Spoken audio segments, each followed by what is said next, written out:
আজকে কলেজের প্রথম দিন, মানে হাই স্কুল জীবন শেষ করে কলেজ জীবন শুরু করতে যাচ্ছি। যেহেতু নতুন কলেজে যাব, সেহেতু সন্তান মনের মধ্যে অন্যরকম এক অনুভূতি কাজ করছে। সকাল সকাল আম্মু রান্না করেছে, আর আমি সবার আগে খেতে বেরিয়ে গেলাম। সাথে আমার হাই স্কুল লাইফের সেই পুরনো সাইকেলটা। আব্বু বলেছিল বাইকের কথা, কিন্তু আমার আবার এইসব দিকে তেমন আকর্ষণ নেই। আমি আব্বুকে বলেছিলাম, আব্বু আমার এখন বাইক লাগবে না, তুমি বরং সেই টাকা দিয়ে অন্য কোনো কাজ করো। আমি সাইকেল নিয়েই খুব ভালোভাবে কলেজ করতে পারবো। আসলে সাইকেলের সাথে আমার প্রেম হয়ে গেছে। এতদিনের পুরনো বন্ধু ছাড়তে ইচ্ছে করে না, তাই সাইকেল নিয়েই কলেজ করব ঠিক করি। কলেজের উদ্দেশ্যে বেরিয়ে গেলাম। বাসা থেকে কলেজে যেতে প্রায় 20 মিনিট সময় লাগে। একাই যাচ্ছিলাম, সাথে কেউ নেই। কলেজ গেট দিয়ে যখন ঢুকবো, ঠিক তখনই পেছন থেকে একটা গাড়ির হর্নের শব্দ। আমি যথেষ্ট সাইড দিয়েছি, কিন্তু এরপরেও হর্নের শব্দ যা খুব বিরক্তিকর লাগছিল। আমি সাইড না দিয়ে আবার রাস্তার মাঝখানে চলে গেলাম। তারপর যা হলো, গাড়িটা গিয়ে একটা গাছের সাথে ধাক্কা খেলো। গাড়ি থেকে একটা মেয়ে নামলো। মেয়েটা নেমে আমাকে উদ্দেশ্য করে বলল, আরে ওই ছোট লোকের বাচ্চা, তোর জন্য আমার এত দামি গাড়ির কি অবস্থা হলো তুই দেখেছিস? আমি মেয়েটির কথা শুনে থামলাম। বিনা অপরাধে মেয়েটা আমাকে এইভাবে গালিগালাজ করতে পারে না। আমি নেমে মেয়েটির কাছে চলে গেলাম। তারপর, আচ্ছা, আপনি কি আমাকে উদ্দেশ্য করে কিছু বলেছেন? তোকে উদ্দেশ্য করে বলি নাই চান্দু, ওই চাঁদ দেখছিস সেটাকে বলেছি। দিনের বেলায় চাঁদ আসবে কোথা থেকে? তো এখানে তুই ছাড়া আর কে আছে শুনি? আমি তোকেই বলেছি। আচ্ছা, আমি কি করেছি শুনি একটু। কি করিস নাই সেটা বল। ফকিরের বাচ্চা, দেখ তোর জন্য আমার নতুন গাড়ির কি অবস্থা হলো। দেখুন, আপনি আমাকে গালি দিচ্ছেন সেটা ঠিক আছে, কিন্তু আপনি আমার আব্বু আম্মুকে তুলে গালি দিচ্ছেন কেন? ইচ্ছা হয়েছে তাই দিচ্ছি। তুই কি করবি শুনি? আমি আপনার কি করব? আর শুনুন, আমি তো আপনার কোনো ক্ষতি করি নাই। আপনি ভালোভাবে ড্রাইভ করতে পারেন না, তাই এমন হয়েছে। ওই চুপ, তুই কি আমার ড্রাইভ করা শিখাবি নাকি শুনি? আমি বেশ ভালোভাবেই গাড়ি চালাতে পারি, কিন্তু তোর জন্য এত কিছু। দেখুন, আমার জন্য কিছু হয়নি, ওকে? আপনি হর্ন দিচ্ছিলেন, আমি সাইড দিয়েছিলাম, কিন্তু আপনি তারপরেও সামনে না গিয়ে হর্ন বাজিয়েই যাচ্ছিলেন। তাই তো আমি আবার রাস্তার মাঝখানে চলে আসি। চুপ থাক ফকির কোথাকার, একদম কথা বলবি না। দেখুন, আপনি কিন্তু আমাকে শুধু শুধু অপমান করে যাচ্ছেন। আমি তো কোনো দোষ করি নাই। চুপ, বড় গলায় আবার কথা বলে। আমি কোনো দোষ করি নাই। আচ্ছা, আমি কি দোষ করেছি সেটা বলেন তো। তোর দোষ? তুই আমার গাড়ির সামনে দিয়ে সাইকেল কেন চালাচ্ছিলি? দেখুন, এটা রাস্তা, আর আমি খুব ভালো করে জানি এইসব রাস্তা দিয়ে সবাই চলাফেরা করতে পারে। আর রাস্তাটা তো আপনার বাবার না, যে আপনি আসবেন বলে কেউ সেখান দিয়ে যেতে পারবে না। মেয়েটি আমার কথা শুনে রেগে গিয়ে আমার কাছে এসে চর মেরে দিল। এই, আপনি আমাকে মারলেন কেন? তোর সাহস হয় কি করে আমার বাবাকে নিয়ে কথা বলার শুনি? দেখুন, আপনি কিন্তু অন্যায়ের পর অন্যায় করেই যাচ্ছেন। আমি কিন্তু সব সহ্য করব না। কি করবি তুই শুনি? তোর কি করার ক্ষমতা আছে একটু শুনি? আপনি মেয়ে বলে এতক্ষণ আপনাকে সম্মান দিয়ে কথা বলছি। অভদ্র একটা মেয়ে। এই, তুই কি বললি আমি অভদ্র? দাঁড়া, দেখাচ্ছি মজা। এই বলে মেয়েটা আবার আমাকে চর দিতে যাবে, ঠিক তখনই আমি মেয়েটার হাত ধরে ফেলি। ওই ফকির, তুই আমাকে টাচ করলি কোন সাহসে? ছাড় বলছি, ছাড় আমায়। ছাড়বো না তোকে। কি করবি শুনি? এতক্ষণ তো সহ্য করলাম, কি ভেবেছিলি কিছু বলছি না বলে আমি সবসময় চুপ করে থাকবো নাকি? তোর মতো মেয়েদের মাথায় উঠতে দিতে নেই, ফাজিল মেয়ে কোথাকার। দেখ, আমাকে একদম অপমান করবি না, এর ফল কিন্তু একদম ভালো হবে না। খারাপের কি আছে শুনি? আমিও দেখতে চাই এর ফল কি হয়। এই বলে আমি মেয়েটার হাত ছেড়ে দিলাম। অন্যদিকে মেয়েটা তো রেগে একদম আগুন। আমি চলে গেলাম মেয়েটার সামনে থেকে। ফাজিল, অভদ্র মেয়ে কোথাকার। কলেজে গিয়ে আমি আমার ক্লাস খুঁজে ক্লাসে চলে গেলাম। কিছুক্ষণ পর দেখি মেয়েটাও আমাদের ক্লাসের। দূর, মেজাজ আবার খারাপ হয়ে গেল। মেয়েটা আমাকে দেখে মনে হয় আবার রেগে গেছে। মেয়েটা দাঁত কটর মোটর করতে করতে সিটে বসে পড়ল। আমি আর মেয়েটার দিকে লক্ষ্য না করে কিছু নতুন ফ্রেন্ড বানিয়ে নিলাম। কিছুক্ষণ পর স্যার আসলো ক্লাসে। সবাই দাঁড়িয়ে স্যারকে সালাম দিলাম। তারপর স্যার আমাদের সবাইকে বসতে বলল, বসে পড়লাম। তা আজকে তো তোমাদের কলেজ লাইফের প্রথম দিন, কেমন লাগছে সবার? জি স্যার, অনেক ভালো লাগছে। আজকেও তোমাদের ক্লাস নেব না, সবার সাথে পরিচিত হব। এক এক করে সবাই পরিচয় দাও। আগে আমরা মানে ছেলেরা সবাই পরিচয় দিলাম, তারপর মেয়েদের পালা। একসময় সেই মেয়েটি নিজের পরিচয় দিল। মেয়েটির নাম তিশা। বাহ, বেশ সুন্দর নাম, কিন্তু নামের সাথে মেয়েটির কামের কোনো মিল নেই। একটা বদমেজাজি মেয়ে। মেয়েদের এত মেজাজ থাকা ভালো না। আর মেয়েটা তখন আমাকে চর মেরেছিল, সেই জায়গাটা এখনো ব্যথায় টনটন করছে। এত শক্তি বাবা! ক্লাস শেষ করে বাসায় ফিরছিলাম, নতুন বন্ধুদের সাথে খুব ভালো লাগছিল। একদিনই সবাই কেমন আপন করে নিয়েছে। আমি আমাদের বাসায় চলে গেলাম। বাসায় যাওয়ার পর কলিং বেল চাপতেই আম্মু দরজা খুলে দিল। আমি সরাসরি আমার রুমে চলে গেলাম। আসলে আমি আম্মুর কাছ থেকে লুকাতে চাইছিলাম যে আমার গালে কারো হাতের ছাপ আছে, সেটা আম্মু না দেখুক। কিছুক্ষণ পর আম্মু আমার রুমে আসলো, তারপর বলল, তোর গালে তো কোন কিসের দাগ দেখলাম বলতো? না আম্মু, তুমি কিসের দাগ দেখবে? মিথ্যা বলবি না, আমি দেখেছি, আর এখনো তোর গালের দাগগুলো খুব ভালোভাবে বোঝা যাচ্ছে। কিসের দাগ বল আমায়। না মানে আম্মু, আমি সাইকেল চালাচ্ছিলাম, তখন একটা মেয়ের সাথে ধাক্কা খেয়েছিলাম, তাই মেয়েটা আমাকে চড় মেরেছিল। কিছুটা সত্যি কিছুটা মিথ্যা। পুরোটা সত্যি বলে দিলে এটা ওটা জিজ্ঞেস করে, কান ঝালাপালা করে দিবে। সেটা তো একটা দুর্ঘটনা মাত্র, তার জন্য কেউ এইভাবে মারে? আম্মু বাদ দাও তো, যা হবার হয়ে গেছে। আমার খুব ক্ষুধা পেয়েছে, আমাকে তাড়াতাড়ি খেতে দাও, আমাকে আবার খেলতে যেতে হবে। আচ্ছা, আমি খাবার বেড়ে দিচ্ছি, তুই তাড়াতাড়ি খেতে চলে আয়। তারপর খেতে গেলাম। খাওয়া দাওয়া শেষ করে আমি খেলতে মাঠে চলে গেলাম। ক্রিকেট খেলছিলাম। মাঠের অপর প্রান্ত দিয়ে একটা মেয়ে হেঁটে যাচ্ছিল, বল করলো, আর আমি ব্যাট সজোরে চালিয়ে দিলাম। ব্যাস, যা হবার তাই হলো। বল সোজা গিয়ে মেয়ের গায়ে লাগলো। মেয়ে তো রেগে একেবারে আগুন হয়ে গেছে। মেয়েটা বল হাতে নিয়ে দাঁড়িয়ে আছে। কেউ মেয়েটার কাছে যেতেই সাহস পাচ্ছে না। সবাই আমাকে জোর করে ধরে পাঠিয়ে দিল। যেহেতু বল আমি মেরেছি, আমি মেয়েটার কাছে যেতেই আরো অবাক। আরে, এই তো সকালে সেই মেয়েটা। আমি গেছি, এইবার আমি শেষ। তবু বুক ভরা সাহস নিয়ে আমি মেয়েটার কাছে গিয়ে বললাম, এই যে তিশা আপু, বলটা যদি দিতেন তাহলে খুব ভালো হতো। ওই, তুই আমাকে আপু বললি কেন? আমি কি তোর আপুর মতো নাকি? সরি, ভুল হয়ে গেছে খালাম্মা, এইবার দয়া করে বল দিন, আমাদের দেরি হয়ে যাচ্ছে। ইস রে, আগেরটাই ভালো ছিল। আর শোন, তুই বল পাবি না, যা ভাগ। প্লিজ বল দিন। বললাম না তুই বল পাবি না? তুইও ঘ্যানর ঘ্যানর করিস কেন? এমন ভাবে বলবেন না, প্লিজ বল দিন। আচ্ছা দিব, তবে তোকে কানে ধরতে হবে। বল, তুই রাজি? আমি আর কোনো উপায় না পেয়ে কানে ধরলাম। তারপর তিশা বলল, এইবারের মতো অল্পতেই ছেড়ে দিলাম, যদি আবার আমার সাথে পাঙ্গা নিতে আসিস তাহলে তোর খবর আছে। এই বলে তিশা আমার দিকে বল ছুঁড়ে মেরে চলে গেল। আমি মনে মনে বললাম, সবার সামনে আমাকে অপমান করার শোধ আমি তুলে নিব। বল নিয়ে চলে গেলাম, আবার খেলা শুরু। খেলা শেষ করে বাসায় ফিরছিলাম, তখন হঠাৎ করে বৃষ্টি নামলো। কি করব? হ্যাঁ, একটা যাত্রী ছাউনি আছে, আপাতত সেইখানে আশ্রয় নেওয়া শেষ হবে। আমি যাত্রী ছাউনির নিচে আশ্রয় নিলাম। বৃষ্টি শেষ, আমি বাসায় ফিরছিলাম, তখন দেখি তিশা আসছে। মাথায় দুষ্টমি বুদ্ধি ভর করলো। তিশা আমাকে দেখে আমার কাছে দিয়ে আসছিল। আমি আমার পাটা একটু বাড়িয়ে দিলাম, তারপর ধপাস, হায় হায়, তিশা পড়ে গেছে। আরে ওই ফাজিল ছোট লোক, তুই এটা কি করলি? কি করেছি আমি? তুই আমাকে ল্যাং মারলি কেন? আমি কোথায় ল্যাং মারলাম? তুমি নিজেই তো আমার পায়ের সাথে। চুপ, একদম চুপ, ফাজিল পোলা। আমি গেলাম, তুমি এভাবে বসে থাকো কেমন? প্লিজ আমাকে একটু উঠিয়ে দেন। সেটা আমি পারবো না, মেয়ে মানুষের গায়ে আমি হাত দিতে পারবো না। প্লিজ একটু দূরে তুলে দে। আমি পারবো না, আমি গেলাম। এই বলে আমি সেখান থেকে চলে আসলাম। পরদিন কলেজে স্যার ক্লাস করাচ্ছে, হঠাৎ তিশা চিৎকার দিয়ে উঠে বলল, স্যার, এটা কি ক্লাসরুম নাকি প্রেম করার জায়গা? কেন, তুমি এমন কথা কেন বললি? স্যার দেখুন, কে যেন আমাকে প্রেমপত্র ছুঁড়ে মেরেছে। কই দেখি দেখি। এই নিন স্যার, দেখুন। এমন কাজ কে করতে পারে? তিশা প্রথমে সবার দিকে তাকালো, তারপর আমাকে দেখিয়ে বলল, স্যার ওই ছেলেটাই মেরেছে। স্যার তখন আমাকে দাঁড় করালেন আর বললেন, এই, তুমি এই কাজ করেছো? স্যার আমি তো এইসবের কিছুই জানি না। স্যার ওই শয়তান ছেলে মিথ্যা কথা বলছে, ওই আমাকে প্রেমপত্র দিয়েছে।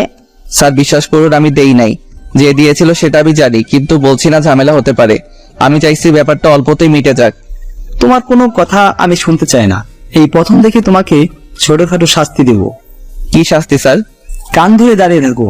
কিন্তু স্যার, কি, এই শাস্তি ভালো লাগে নাই? তাহলে চলো তোমাকে নিয়ে প্রিন্সিপালের কাছে যাই। না স্যার, ঠিক আছে, আমি কানে ধরছি। আর কিছু করার নেই, যার জন্য কানে ধরলাম সে আমার দিকে হা করে তাকিয়েছিল। যাক, শত্রু তো বাড়ালাম না। যার জন্য কানে ধরলাম সে আমার বন্ধু হবেই। আমি কানে ধরেছি আর তিশা মিটি মিটি হাসছে, সেটা দেখে আমার গা জ্বলে যাচ্ছে। না পারছি কিছু বলতে, না পারছি কিছু সহ্য করতে, শুধু জ্বলছি। ক্লাস শেষে আমি বাইরে বের হয়ে ক্যাম্পাসে চলে গেলাম। একা বসেছিলাম, ক্লাসে সবার সামনে কানে ধরেছি, সবাই আমার দিকে চেয়ে হাসছে, সেটা আমার খুব খারাপ লাগছে।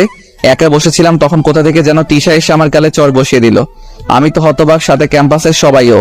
আমি গালে হাত দিয়ে বললাম, এই তুমি আমাকে মারলে কেন? বেশ করেছি, মেরেছি। তোর মতো ছোট লোক কি করে ভাবলো তুই আমাকে প্রেমপত্র দিবি আর আমি রাজি হয়ে যাব? আমি তোমাকে প্রেমপত্র দিতে যাব কোন দুঃখে শুনি? এখন আবার নাকা সাজা হচ্ছে? তুই যে একটা বদ ছেলে সেটা আমার বোঝা হয়ে গেছে। দেখ, তোকে শেষবারের মতো বলে দিচ্ছি, তুই ওই সব ধান্দা মাথা থেকে বের করে দে। তোর মতো ফকিরকে আমি ভালোবাসি না, আর কোনোদিন ভালোবাসবো না। তোর মতো ছেলেদের করুণা করা যায়, কিন্তু ভালোবাসা যায় না। আমি তো তোমাকে ভালোবাসি না, তাহলে এত কথা আসছে কোথা থেকে শুনি? ভালোবাসিস না? না, তাহলে প্রেমপত্র দিলি কেন? আমি তোমাকে কোনো প্রেমপত্র দেই নাই। এখন আবার মিথ্যা বলা হচ্ছে, তাই না? তখন পেছন থেকে একটা ছেলে বলে, ও কোনো মিথ্যা কথা বলে নাই, ও সত্যি কোনো প্রেমপত্র দেয় নাই। আসলে আমি ওটা তানহার দিকে ছুঁড়ে মারছিলাম, কিন্তু বলে সেটা আপনার কাছে চলে যায়। তাহলে সেটা এতক্ষণ না বলে এখন বলছেন কেন? আমি বলার জন্য আপনাদের খুঁজতেছিলাম।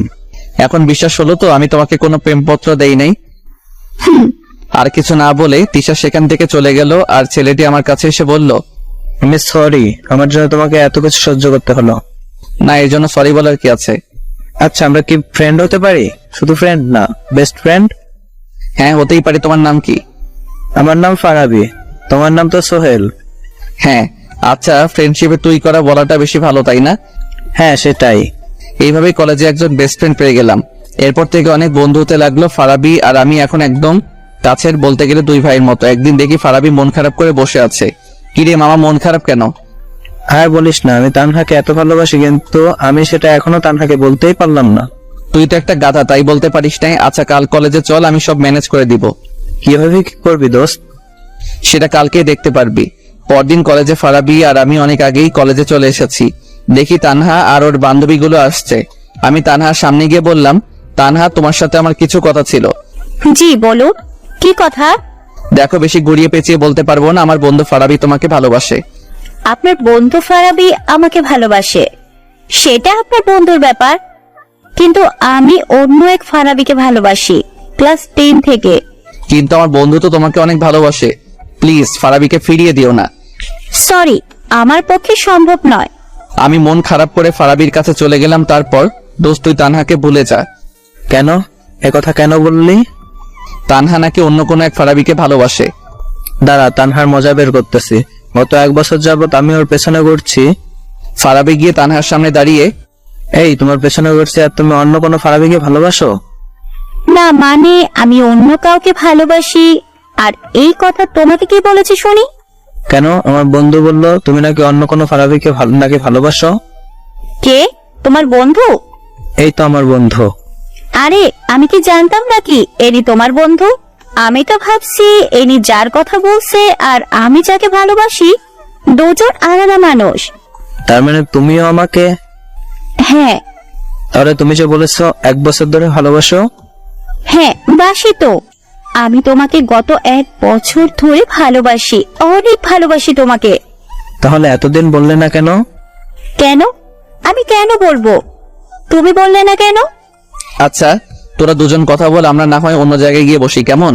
তারপর আমি আর তানহার বান্ধবীরা অন্য জায়গায় এসে বসে পড়লাম, তাদের সাথে কথা বলতে লাগলাম। তখন কোথা থেকে যেন তিশা এসে বলল, কি ব্যাপার, সেদিন আমাকে লাভ লেটার দিয়ে কাজ হয়নি বলে আজ আবার নতুন কারো খোঁজ করছিস নাকি? দেখো, তুমি যখন তখন এসে এইভাবে আবল তাবল কোনো কথা বলবে না। এরা সবাই আমার ফ্রেন্ড। ফ্রেন্ড না ছাই, তোকে আমি খুব ভালোভাবেই চিনে গেছি। তখন তানহার এক বান্ধবী নাম অধরা সে বলে উঠল, দেখুন, সে যদি আমাদের কারোর সাথে প্রেম করে তাতে আপনার সমস্যা কোথায় শুনি? আপনি তো আর তার গার্লফ্রেন্ড না যে আপনার প্রবলেম হবে। কি রে, তুই ওর হয়ে এত কথা বলছিস? তুই কে শুনি? ওকে ভালোবাসিস নাকি? যদি ভালোবাসি তাতে আপনার কোনো সমস্যা আছে নাকি শুনি? আমার কেন সমস্যা হতে যাবে? তাহলে এখানে এত কথা না বলে এখান থেকে জানতো। কেন, আমি কি তোদের প্রেমে সমস্যা করছি নাকি? দেখুন, আমরা এখানে প্রেম করছি না, আমরা জাস্ট ফ্রেন্ড। আর আপনি চাইলে আমাদের সাথে যোগ দিতে পারেন। হুঁ, আমার বয়েই গেছে তোদের মতো মানুষদের সাথে আড্ডা দিব। থাক তোরা। তিশা চলে গেল। এই মেয়ের মতিগতি কিছুই বুঝি না, যখন তখন অপমান করে। আমি এই মেয়ের কি এমন ক্ষতি করেছিলাম যে যখন তখন অপমান করে? ভালো লাগে না। এই, আপনার কি মন খারাপ? না, মন খারাপ কেন থাকবে? আরে ওই মেয়ের কথাই কিছু মনে করবেন না। যে যেমন সে তেমনই ভাববে। সে নিজে হয়তো অন্য কারোর সাথে প্রেম করে, তাই আপনাকে আমাদের সাথে বসে থাকতে দেখে বলছে আপনি প্রেম করছেন। আচ্ছা, ফারাবিকে কিভাবে চিনলেন? ওই যে সেই দিনের কথা মনে আছে, যেদিন ক্লাসে আমি কান ধরে দাঁড়িয়েছিলাম? হ্যাঁ আছে। জানেন, আপনাকে অনেক কিউট লাগছিল সেদিন। এত হাসার কি হলো? না মানে আপনাকে পিচ্চি একটা ছেলের মতো মনে হচ্ছিল। ওই, আপনি কি রাগ করলেন নাকি? না, রাগ কেন করব? আচ্ছা তাহলে এবার বলুন, ফারাবিকে আপনি কিভাবে চিনলেন? মানে আপনাদের পরিচয় হলো কিভাবে?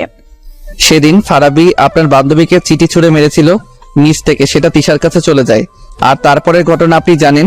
আর ফারাবি যখন তিশাকে চিঠি ছুঁড়ে মেরেছিল সেটা আমি দেখছিলাম, কিন্তু তারপরেও আমি সেটা বলি নাই। তারপরে থেকেই আমাদের ফ্রেন্ডশিপ হয়ে যায়। আপনি সব জেনেও কিছু বলেন নাই? পিচ্ছি।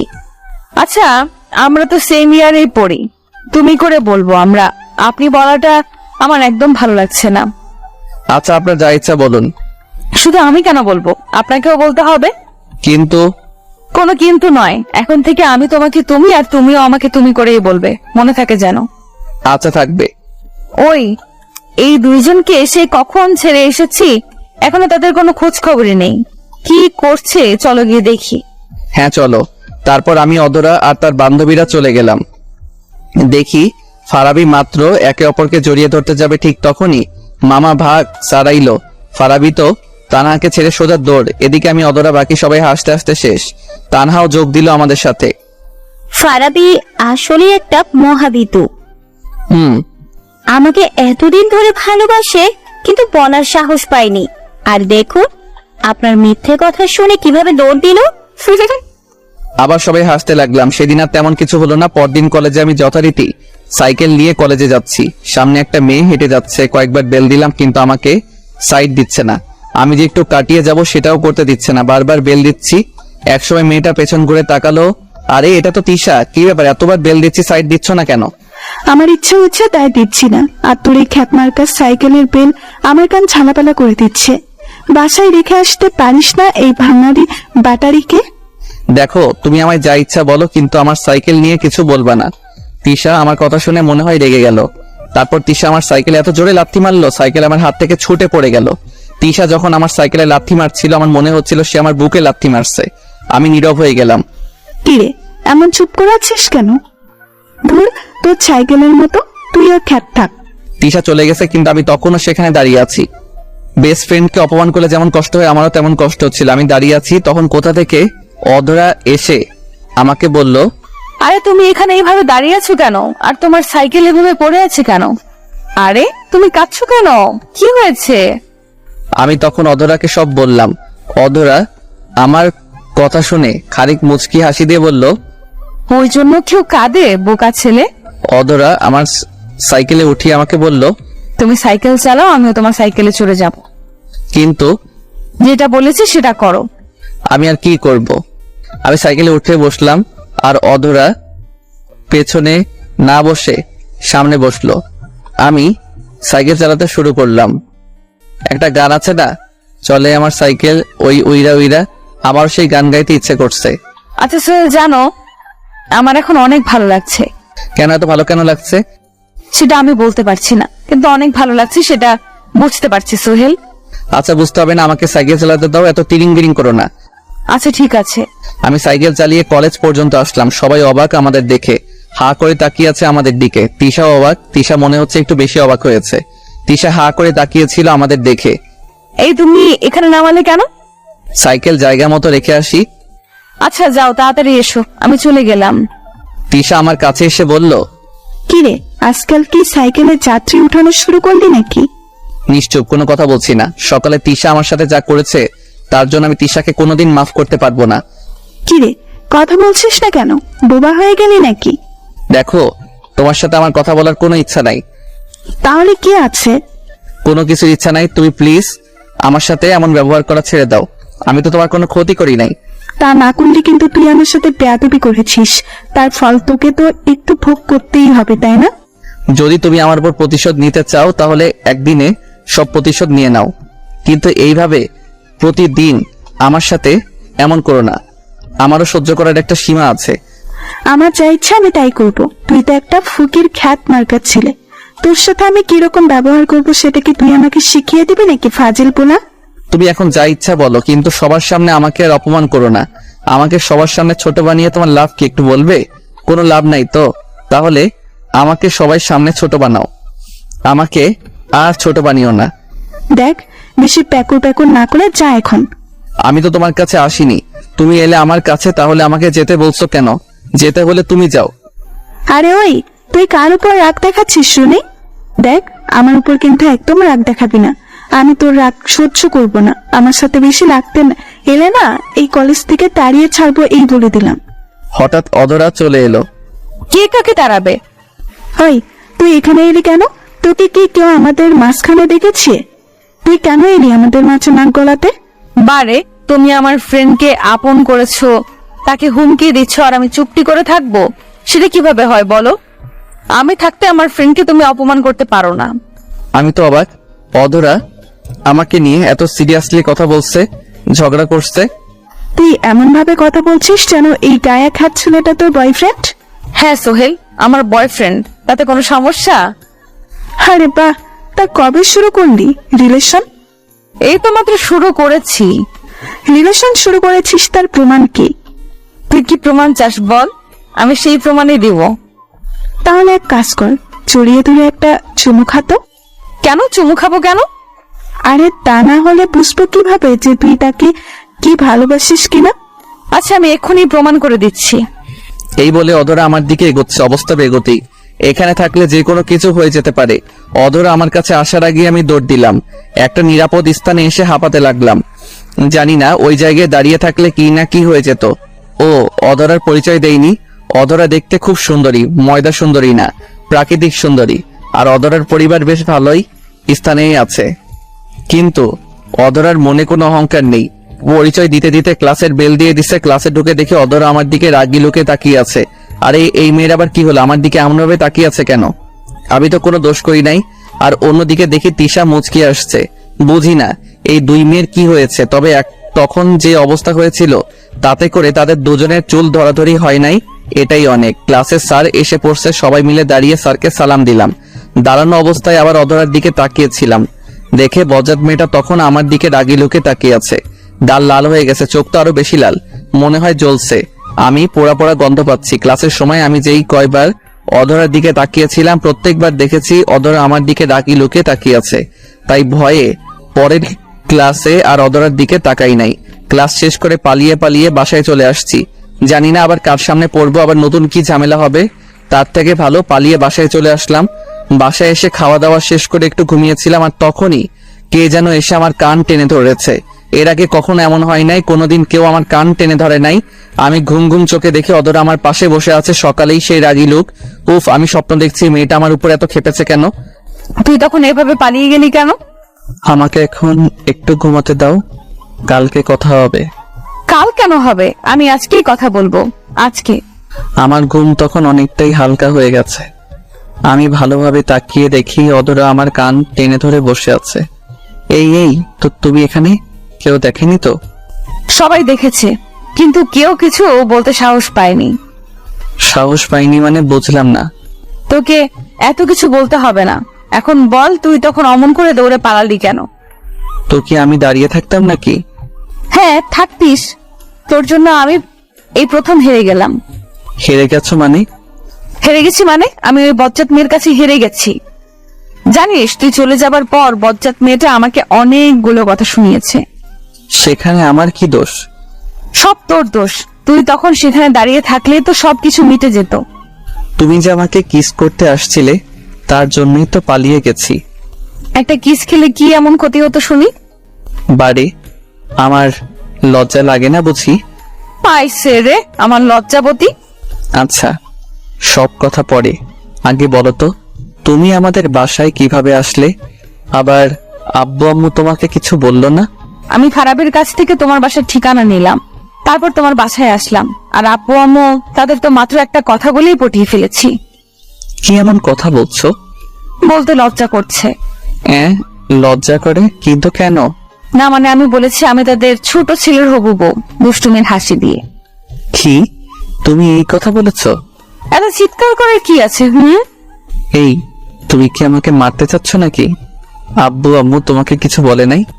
কি বলবে, শুধু বলেছে আগে ভালো মতো পরীক্ষায় পাশ করব, তারপর যা হবার হবে। হ্যাঁ, তোমার যা হবার তাই হবে, কিন্তু আমার মনে হচ্ছে এইবার আমাকে এই বাড়ি চিরদিনের জন্য ছাড়তে হবে। সমস্যা নেই, আমাদের বাসা তোমার জন্য আছে তো। চুপ করো। তোমাকে কে বলতে বলেছিল ওইসব মিথ্যা কথা? কেউ না। কে বলতে বলবে, আমার ইচ্ছে হয়েছে তাই বলেছি। আর আমার শ্বশুর শাশুড়ি মনে হয় আমাকে পছন্দ করেছে, তাই তো বেশি কিছু বলে নাই। ওই ভাই, কেউ এই বজ্জাত মেয়েকে একটু বোঝান তো, না হলে আমাকে একটা বিমান দেন, আমি উগান্ডা চলে যাব। এই মেয়ে বলে কি প্রথমেই শ্বশুর শাশুড়ি বানিয়ে ফেললো? মাথায় মনে হয় বড় ধরনের প্রবলেম আছে। এই তুমি কি ভাবছো? না, তেমন কিছু না। আব্বু আম্মু কি সত্যি বাসায় আছে নাকি আজ খালি বাসা? না, ওনারা তো নিচেই বসে আছে। আমি যখন এলাম তখন তারা নিচেই বসেছিল। এখন কোথায় গেছে আমি কি করে বলবো? আমি তাড়াতাড়ি করে নিচে এলাম, দেখি আব্বু আম্মু নিচেই বসে আছে।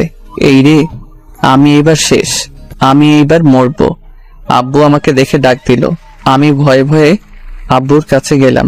কিরে, এসব কি শুনছি? কতদিন ধরে চলছে এসব? আব্বু, আমি এইসবের কিচ্ছু জানি না। হয়েছে, এখন আর মিথ্যা বলার কোনো দরকার নেই। শোন, মন দিয়ে পড়ালেখা কর। আর প্রেম করছিস ভালো কথা, আমাদের কাছে লোকালি কেন? আরে আব্বু, দেখি রাগ না করে আমার সাথে ভালোভাবেই কথা বলছে, কিন্তু আব্বু সত্যিটা না জেনে মিথ্যাটা সত্যি ধরে নিল। দূর, ভালো লাগে না। আচ্ছা, মেয়েটা সেই কখন আমাদের বাসায় এসেছে, ওকে কিছু খেতে দাও। না, আমি এখন কিছু খাবো না, আমাকে বাসায় যেতে হবে।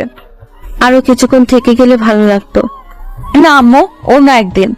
কি বজ্জাত মেয়ে, এখনই আমার আম্মুকে আম্মু বলে ডাকতে শুরু করেছে। আচ্ছা সোহেল, ও যখন চলে যেতে চাইছে তাহলে এক কাজ কর, তুই গিয়ে অধরাকে একটু এগিয়ে দিয়ে আয়। আমি আব্বুর কথায় রাজি হয়ে গেলাম, কারণ আমাকে জানতে হবে অধরা আমার বাসায় মিথ্যা কথা কেন বলল। আমি আর অধরা বাসার বাইরে চলে এসেছি। এই, তুমি আমার বাসায় মিথ্যা কথা বললে কেন? আমি চাইছিলাম আমি মিথ্যা বলে তোমাকে একটু বকুনি খাওয়াবো, কিন্তু পরে সব সত্যি বলে দিব। কিন্তু আব্বু আম্মু তো আমাকে তাদের ছেলের বউ বানাতে রাজিই আছে, তাই আর সত্যি বললাম না। হ্যাঁ, খুব ভালো করেছো, আমাকে উদ্ধার করেছো সত্যি না বলে। অধরার সাথে ঝগড়া করতে করতে অধরাকে তাদের বাসায় পৌঁছে দিয়ে আসলাম। বাসায় আসার পর আম্মু আবার কান টেনে ধরলো আর বলল, আমাদের না জানিয়ে বউ খোঁজা হয়ে গেল। দেখো আম্মু, ওই বজ্জাত মেয়েটা মিথ্যা বলছে। মিথ্যা না, সত্যি সেটা আমি জানি না, আর জানতে চাইও না। ছেলের বউ হিসাবে মেয়েটাকে আমার ভালোই লাগলো। ধুর আম্মু, তুমিও না। আমি চলে গেলাম। এইভাবে যেতে লাগলো দিনগুলো। তিশা আমাকে অপমান করে আর অধরা আগলে রাখে। এর কিছুদিন পর অধরা আবার আমাদের বাসায় আসলো। এসে আব্বু আম্মুকে বলল তার সাথে নাকি তার কোনো এক ফ্রেন্ডের বাসায় যেতে হবে, কিসের নাকি পার্টি আছে। আমি যেতে না চাইলেও আব্বু আম্মু আমাকে জোর করে পাঠিয়ে দিল। আমি গাড়িতে উঠে অধরাকে জিজ্ঞেস করলাম, আচ্ছা আমাকে সাথে না নিলেও তো পারতে। হ্যাঁ পারতাম, কিন্তু যে পার্টিতে যাচ্ছি সেখানে সবাই কম বেশি মিঙ্গেল, তাই ভাবলাম আমি একা সিঙ্গেল থাকি যদি, তাই তোমাকে নিয়ে যাচ্ছি। এই মেয়ে আসলে একটা বড় পাগল। পার্টিতে গিয়ে আমি আর অধরা পাশাপাশি হাঁটছি। এক সময় অধরা আমার হাত ধরলো। কি হলো এটা, তুমি আমার হাত ধরলে কেন? আশেপাশে দেখো সবাই হাত ধরে হাঁটছে। আমি আর অধরা হাঁটছি, এমন সময় তিশা আমাদের সামনে আমাদের দেখে প্রচন্ড রেগে গেছে। চোখ দুটি লাল হয়ে গেছে, মনে হয় আমাদের দুজনকে খেয়ে ফেলবে। কি রে, সেদিন তো আমাকে খুব কথা শুনিয়েছিলি সোহেল নাকি আমাকে ভালোবাসে না। এই দেখ, আমি আর সোহেল আজ একসাথে হাত ধরে হাঁটছি, আর সোহেল আমাকে খুব ভালোবাসে, বুঝলি? ফাজিল মেয়ে, এতদিন তোর জন্য অনেক অপমান মুখ বুজে সহ্য করেছি, কিন্তু আর সহ্য করব না। কিসের এত দেমাগ শুনি? তোর বাবা বড় লোক তাই? হ্যাঁ, আমার বাবা বড় লোক, তাই আমার এত দেমাক। আরে থাম থাম, শুধু কি তোর একার বাবাই বড়লোক নাকি? অন্য কারোর বাবা বড়লোক হতে পারে না? শুন, তুই এতদিন সোহেলকে অকারণে অনেক অপমান করেছিস, কিন্তু এরপর থেকে ভুলেও আর তাকে তুই অপমান তো দূরের কথা, তার ধারে কাছেও আসবি না, এ বলে দিলাম। তুই বলার কি? আমি কাছে যাবো নাকি যাবো না সেটা আমার ব্যাপার। না, তোর ব্যাপার না, সে এখন আমার বয়ফ্রেন্ড, সো তার ব্যাপার আমি ভালো বুঝবো। তুই দয়া করে তার থেকে একটু দূরে দূরেই থাকিস। আমি অবাক হয়ে নীলার কথা শুনছিলাম। এই মেয়ে এসব বলছে কি? আমি তার বয়ফ্রেন্ড হলাম কবে? যাক, বলছে ভালোই করছে। আমি যা না পারতাম সেটা নীলা করে দিচ্ছে। আমার অপমানের বদলা নীলা নিচ্ছে, আমি তো এনজয় করছি। আরে আমি কি তোর মতো বোকা নাকি? আমি তোর মতো খ্যাতমার্কা ছেলের সাথে যাব, আর কোনোদিন তুই আমাকে তার ধারের কাছেও দেখবি না। সেটা হলেই ভালো হয়। তিশা হনহন করে চলে গেল। আচ্ছা, তুমি তিশাকে এত কিছু বললে কেন? আমার ইচ্ছে হলো তাই বললাম। এতদিন চুপচাপ ছিলাম, কিছু বলি নাই। আর বলি নাই বলে মেয়েটা এত বেড়ে গেছে, আর তুমি ওই মেয়ের হয়ে কথা বলছো কেন? কই, আমি কখন বললাম? না বলাই ভালো, চলো পার্টি এনজয় করি। পার্টি আমার এনজয় করা শেষ। মানে হলো তিশার অপমান আহা কত ভালো যে লাগছে বলে বোঝানো যাবে না। নীলাকে বললাম আমি বাসায় যাব। কেন এত আগে বাসায় কেন যাবে? আমার ভালো লাগছে না। এই কি বলো, কি হয়েছে তোমার? তেমন কিছু না, মাথা ব্যথা করছে। নীলা আর কিছু বলল না, গাড়িতে গিয়ে বসলো। সাথে আমিও। আমাকে বাসায় নামিয়ে দিয়ে নীলা চলে গেল। এরপর দিনগুলো খুব ভালো কাটতে লাগলো। আর সেদিনের পর থেকে তিশা আর আমাকে কোনো অপমান করে নাই, আমার সামনেও আসে নাই। আমি আর নীলা খুব ভালো বন্ধু। হ্যাঁ, আমাদের ব্যাচের প্রায় সবাই প্রেম করে, শুধু আমি আর নীলা ছাড়া। কিন্তু অনেকে এটা ভাবে আমার আর নীলার মাঝে রিলেশন আছে, যদিও এই কথা সত্যি না। কিন্তু লোকে ভাবলে আমাদের আর কি করার আছে? তার থেকে ভালো যে যেমন ভেবে খুশি তাকে তেমন ভাবতে দেওয়া উচিত। দেখতে দেখতে ইন্টার দ্বিতীয় বর্ষে পা রাখলাম। নীলা আর আমার মাঝে আগের থেকে বেশি ঘনিষ্ঠতা হয়েছে বলতে গেলে। একে অপরের জন্য পাগল, কেউ কাউকে ছাড়া থাকতে পারি না। নীলা যেখানেই যাক না কেন আমাকে সাথে নিয়ে যাবে, আর সবার সামনে পরিচয় দিবে আমি নাকি তার বয়ফ্রেন্ড, হবু স্বামী। আমি এই জন্য নীলাকে আগে অনেক কিছু বলতাম, কিন্তু এখন কেন জানি না ভালো লাগে, তাই কিছু বলি না। কোনো এক কারণে আমার আর নীলার মাঝে একটু ঝগড়া হয়, যদিও এই আগে অনেকবার ঝগড়া হয়েছে, আবার সব ঠিক হয়ে গেছে। কিন্তু এইবার যখন ঝগড়া লাগলো, তার পরের দিন আমি জানতে পারি আমাদের নানার বাসায় যেতে হবে। দুদিন পর নাকি আমার মামাতো ভাইয়ের বিয়ে। মামাতো ভাই বিয়ের জন্য পাগল হয়ে গেছে। যদি বিয়ে দেওয়া না হয় তবে নাকি বউ বাসায় নিয়ে আসবে। মামা মামি মান সম্মানের ভয় বিয়ে দিতে রাজি হয়ে গেল। হঠাৎ করেই সব ঠিক হয়ে গেছে। আজকে রাত্রের ট্রেনেই আমাদের যেতে হবে। আমি নীলাকে অনেকবার ফোন দিয়েছি, কিন্তু ফোন অফ। নীলাকে সাথে নেওয়ার ইচ্ছা ছিল, গ্রাম দেখতে চেয়েছিল, কিন্তু সেটা আর হলো না। মন খারাপ, নীলাকে জানাতেও পারলাম না আমরা ঢাকা ছাড়ছি। মামার বাসায় গিয়ে আমি মনমরা হয়েছিলাম। যেদিন গায়ে হলুদ সেদিন কয়েকটা মেয়ের সাথে কিছু পিক তুলে ফেসবুকে আপলোড করি। আমার গায়ে হলুদ ছিল আর জামাই জামাই লাগছিল। পোস্টে লেখা ছিল কালকেই বিয়ে। তারপর সব ঝামেলা শেষ। উফ, খুব আনন্দ লাগছে। ছবি আপলোড করার কিছুক্ষণ পর দেখি নীলার ফোন। আমি তো মহা খুশি। নীলা ফোন দিয়েছে, মনের খুশিতে হাসতে হাসতে ফোন ধরলাম। হ্যাঁ নীলা বলো। জানো আমি খুব খুশি। নীলা আমার সেই কথার দিকে মন না দিয়ে বলল, আচ্ছা তুমি এখন কোথায়? তোমাদের বাসায় কেউ নেই, তোমাকেও দেখছি না। আমি তো গ্রামে আছি। ঠিকানা দাও। তাও ঠিকানা দিয়ে দিলাম, সাথে সাথে ফোন কেটে দিল। ধুর, কি হলো? একটু যে মন খুলে কথা বলবো সেটাও হলো না। রাতে সবাই আনন্দ করছে, হঠাৎ বাসার বাহিরে দুইটা গাড়ি এসে থামলো। এত রাতে গাড়িতে কে এলো? সবাই চিন্তায় আছে। গাড়ি থেকে লোকগুলো নেমে বাসার দিকে আসছিল। আমি শুনেছি এই গ্রামে নাকি মাঝে মধ্যে ডাকাতি হয়। আমি ভাবলাম হয়তো ডাকাত এসেছে, তাই কাউকে কিছু না বলে লুকিয়ে পড়লাম। লুকিয়েছে অনেকক্ষণ হয়েছে। একসময় আমি লক্ষ্য করলাম আমার নাম ধরে অনেকে ডাকাডাকি করছে। আমি তো আরো ভয় পেয়ে গেলাম, কিন্তু একটু সাহস বুকে নিয়ে বেরিয়ে এলাম। সবার সামনে দেখি নীলা ও তার পরিবার, সাথে উকিল আছে আর একজন হুজুর। আমি নীলাকে দেখে অবাক। এত রাতে তুমি এখানে কি করো? কোনো কথা বলছে না? আব্বু এসে বলল আজকে তোদের বিয়ে। আব্বু কি বলো? তুমি কি ঘুমে আছো নাকি? না, আমি জেগে আছি। আজ তোদের বিয়ে। মেয়েটা অনেক কান্নাকাটি করছে। আমরা চেয়েছিলাম তোদের বিয়ের পরীক্ষার পর দেব, কিন্তু না, তোদের বিয়ে আজকেই হবে। কিন্তু আব্বু। চুপ হারামজাদা, যখন প্রেম করছিলি তখন মনে ছিল না? এখন বিয়ে করতে সমস্যা কিসে শুনি? আমি না কিছু বলতে পারছি না, শুধু এটা ভাবছি এইসব আমার সাথে কি হচ্ছে। ভাবতে ভাবতে মনে হয় বিয়ে হয়ে গেছিল। আমাদের দুজনকে এক রুমে পাঠানো হলো। কি হয়েছে সেটা আমি তখনও বিশ্বাস করতে পারছি না। রুমের মধ্যে আমি আর নীলা।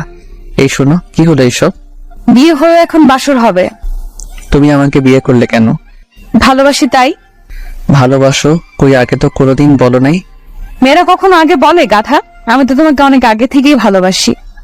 ভালোবাসতে ভালো কথা, এই বয়সে বিয়ে? কি করব বলো? আমি যখন দেখলাম তুমি ফেসবুকে ছবি আপলোড করেছো, আমি তো ভেবেছিলাম তোমার বিয়ে। তাই তো অনেক কান্নাকাটি করলাম। আব্বু আম্মুকে বললাম তোমার সাথে বিয়ে না দিলে আমি নিজেকে শেষ করে ফেলবো। তাই তারা ভয়ে। আমি তো এখনো পিচ্ছু। সমস্যা নাই, আজকে বড় করে দিব আমার পিচ্ছি বরকে। মানে কিভাবে? এত কিছু জানি না, চলো বাসর করব। এতদিন পর তোমাকে কাছে পেলাম, এবার আসো বাসর করব। এই আপনারা এখন একটু জানতো, সকালে দেখা হবে, বাসর করব। আমিও আগে থেকে নীলাকে ভালোবাসতাম, কিন্তু বলি নাই। বাসর রাতে বিড়াল ভালোই মারলাম, যদিও ইতিহাস বলবো না। আসুন আবার গল্পে ফিরে আসি। মামাতো ভাইয়ের বিয়ে খেতে এসে নিজেই বিয়ে করে ফেললাম। খুব দারুণ ব্যাপার। বিয়ে শেষ, এবার আমাদের ঢাকায় ফেরার পালা। আমি নীলা এক গাড়িতে চড়ে বসলাম। রাস্তায় অনেক ধরনের কথা বলতে বলতে বাসায় চলে আসলাম। নীলা সোজা আমাদের বাসায় চলে আসলো। হাজার হোক শ্বশুর বাড়ি বলে কথা। বিয়ের প্রথম 1 মাস বেশ ভালোই কাটলো, কিন্তু হঠাৎ করেই নীলা আমার সাথে কেমন জানি ব্যবহার করতে শুরু করে।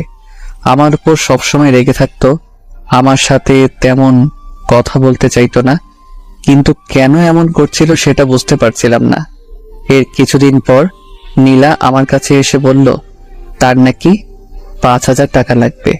এই তুমি কি পাগল? আমি এত টাকা কোথায় পাবো? সেটা আমি জানি না, আমার টাকা দরকার, তুমি দিবে।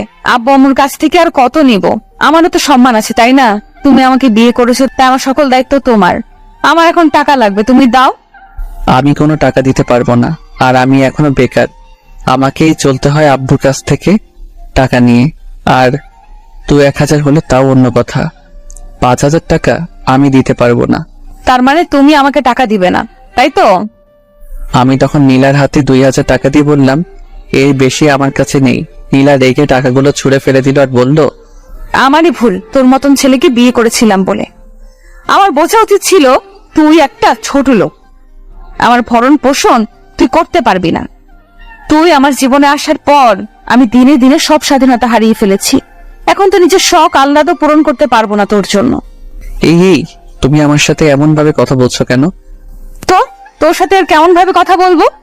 আজকে আমার এক বান্ধবীর বিয়ে বাড়িতে যাব, আমার কাছে 1 টাকাও নেই। তোর কাছে চাইলাম, তুই দিবি না। হ্যাঁ, আব্বুর কাছে টাকা চাইলে আমি অনেক পাবো, কিন্তু তাদের কাছে তো আমি এখন অন্য কারো বউ। তুই মাথা ঠান্ডা করো প্লিজ। চুপ, একদম চুপ, একদম কথা বলবি না। 5,000 টাকা দেওয়ার ক্ষমতা নেই, আমাকে বিয়ে করেছে। আমারও রাগ উঠে গেছে এমন কথা শুনে। দেখো নীলা, আমি কিন্তু তোমাকে বিয়ে করতে চাইনি, তুমি আমাকে বিয়ে করেছো। হ্যাঁ, সেটাই তো আমার জীবনের বড় ভুল, তোকে করুণা করে বিয়ে করেছি। মানে কি বলতে চাচ্ছ তুমি? কিসের করুণা? আরে তিশা যখন তোকে অপমান করতো, তোর জন্য আমার করুণা হতো, আর সেই কারণে তোর সাথে মিশেছি। কেন যে সেদিন পাগলের মতো তোকে বিয়ে করতে গেছিলাম। দেখো, বারবার বিয়ে করতে গেছিলাম বলে চিল্লাইও না। কি আমি চিল্লাচ্ছি? ছোট লোক, তোর সাথে কথা না বলাই ভালো। 2 পয়সার রোজগার করার ক্ষমতা নেই, আবার বড় বড় কথা। আমি আর কিছু বলছি না। কি হলো নীলা? নীলা তো এমন ছিল না, আমার সাথেই প্রথম এত খারাপ ব্যবহার করলো। শুধু কি টাকার জন্য, নাকি অন্য কোনো ব্যাপার আছে? খুব কষ্ট হচ্ছে এইসব কথা ভাবার সময়। আমাকে চুপ থাকতে দেখে নীলা রাগে গজগজ করতে করতে চলে গেল। আগে থেকে রেডি হয়েছিল, আগে কোথাও গেলে আমাকে নিয়ে যেত, কিন্তু ইদানিং আমাকে বলার প্রয়োজন মনে করে না। নীলা চলে যাওয়ার পর আমি ভাবছি কি থেকে কি হয়ে গেল কিছুই বুঝতে পারছি না। এসব কথা ভাবতে ভাবতে কখন যে চোখে জল চলে এসেছে সেটা আমি নিজেও জানি না। নীলা তো ঠিকই বলেছে, আমি কোনো কাজকর্ম করি না।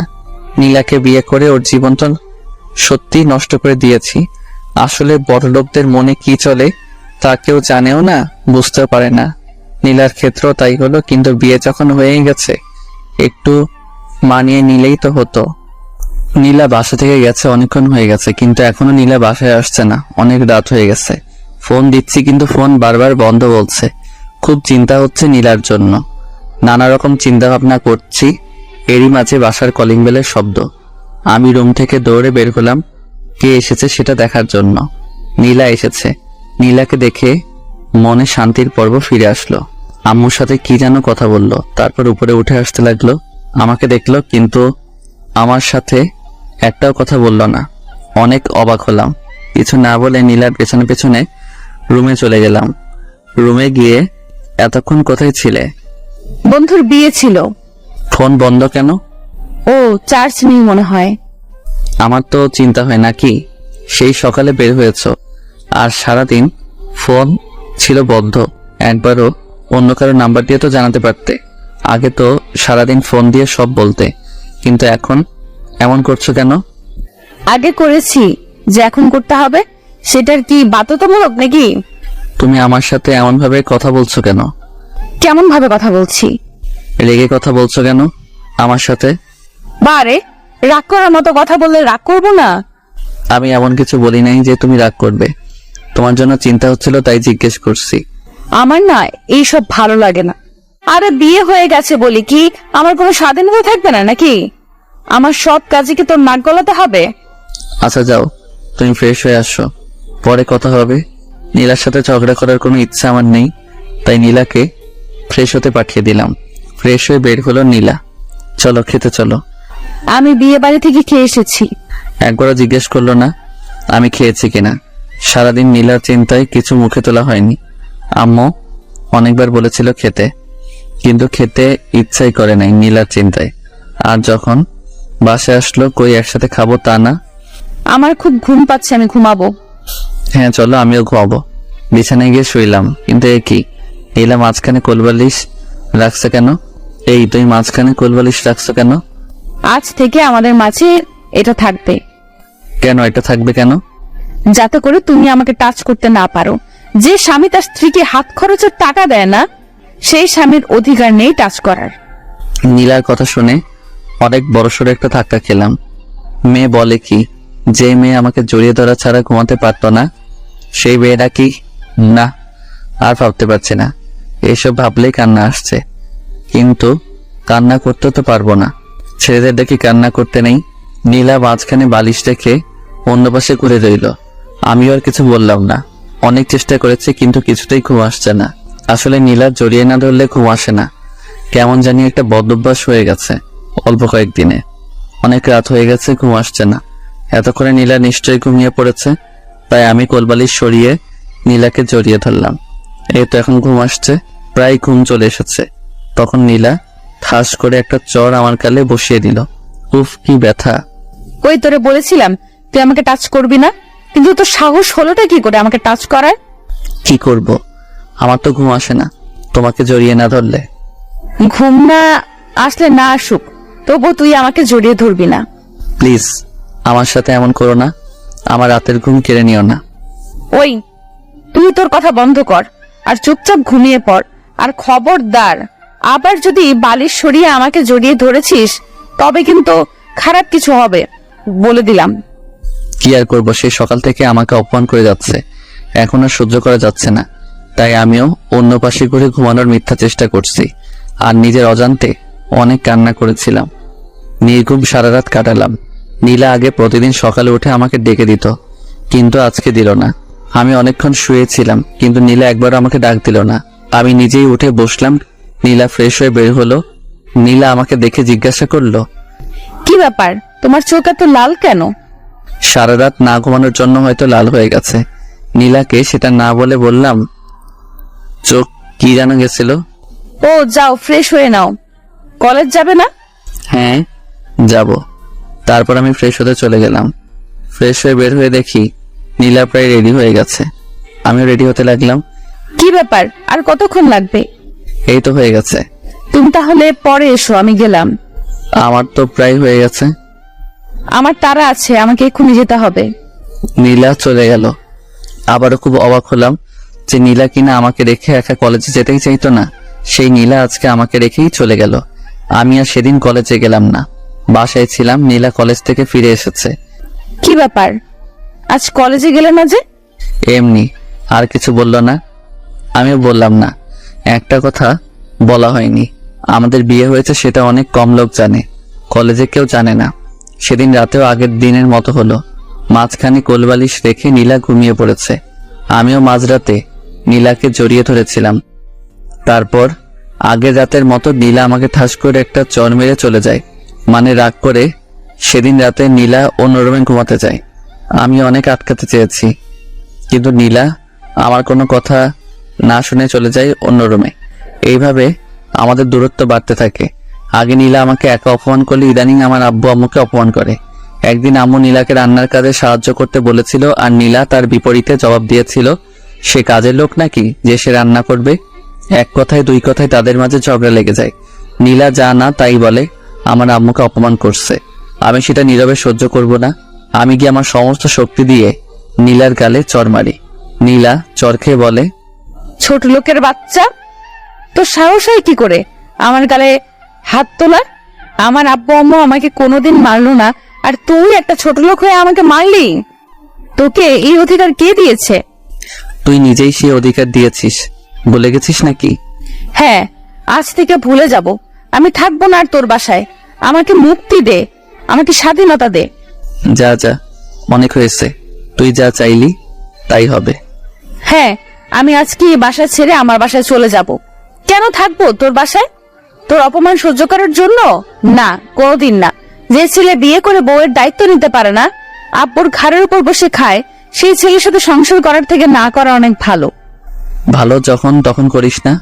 এতদিন ধরে তোর সব অন্যায় কাজ মুখ বুজে সহ্য করেছি, কিন্তু আর না। তুই যেতে পারিস নীলা।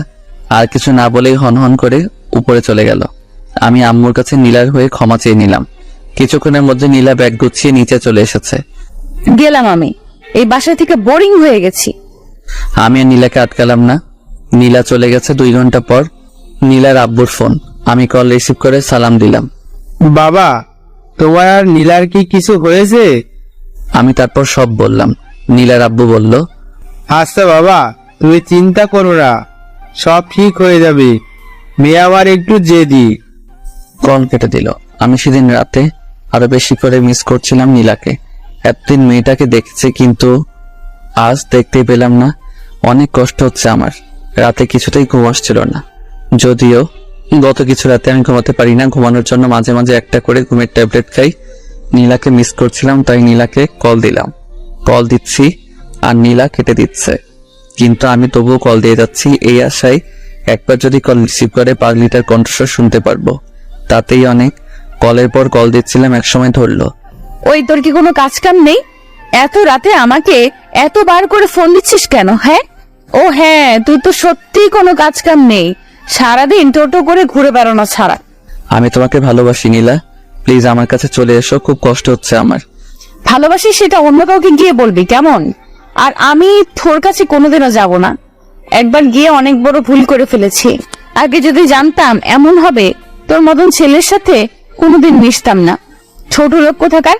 ফোন রাখ, আর কখনো আমার নাম্বারে কল দিবি না।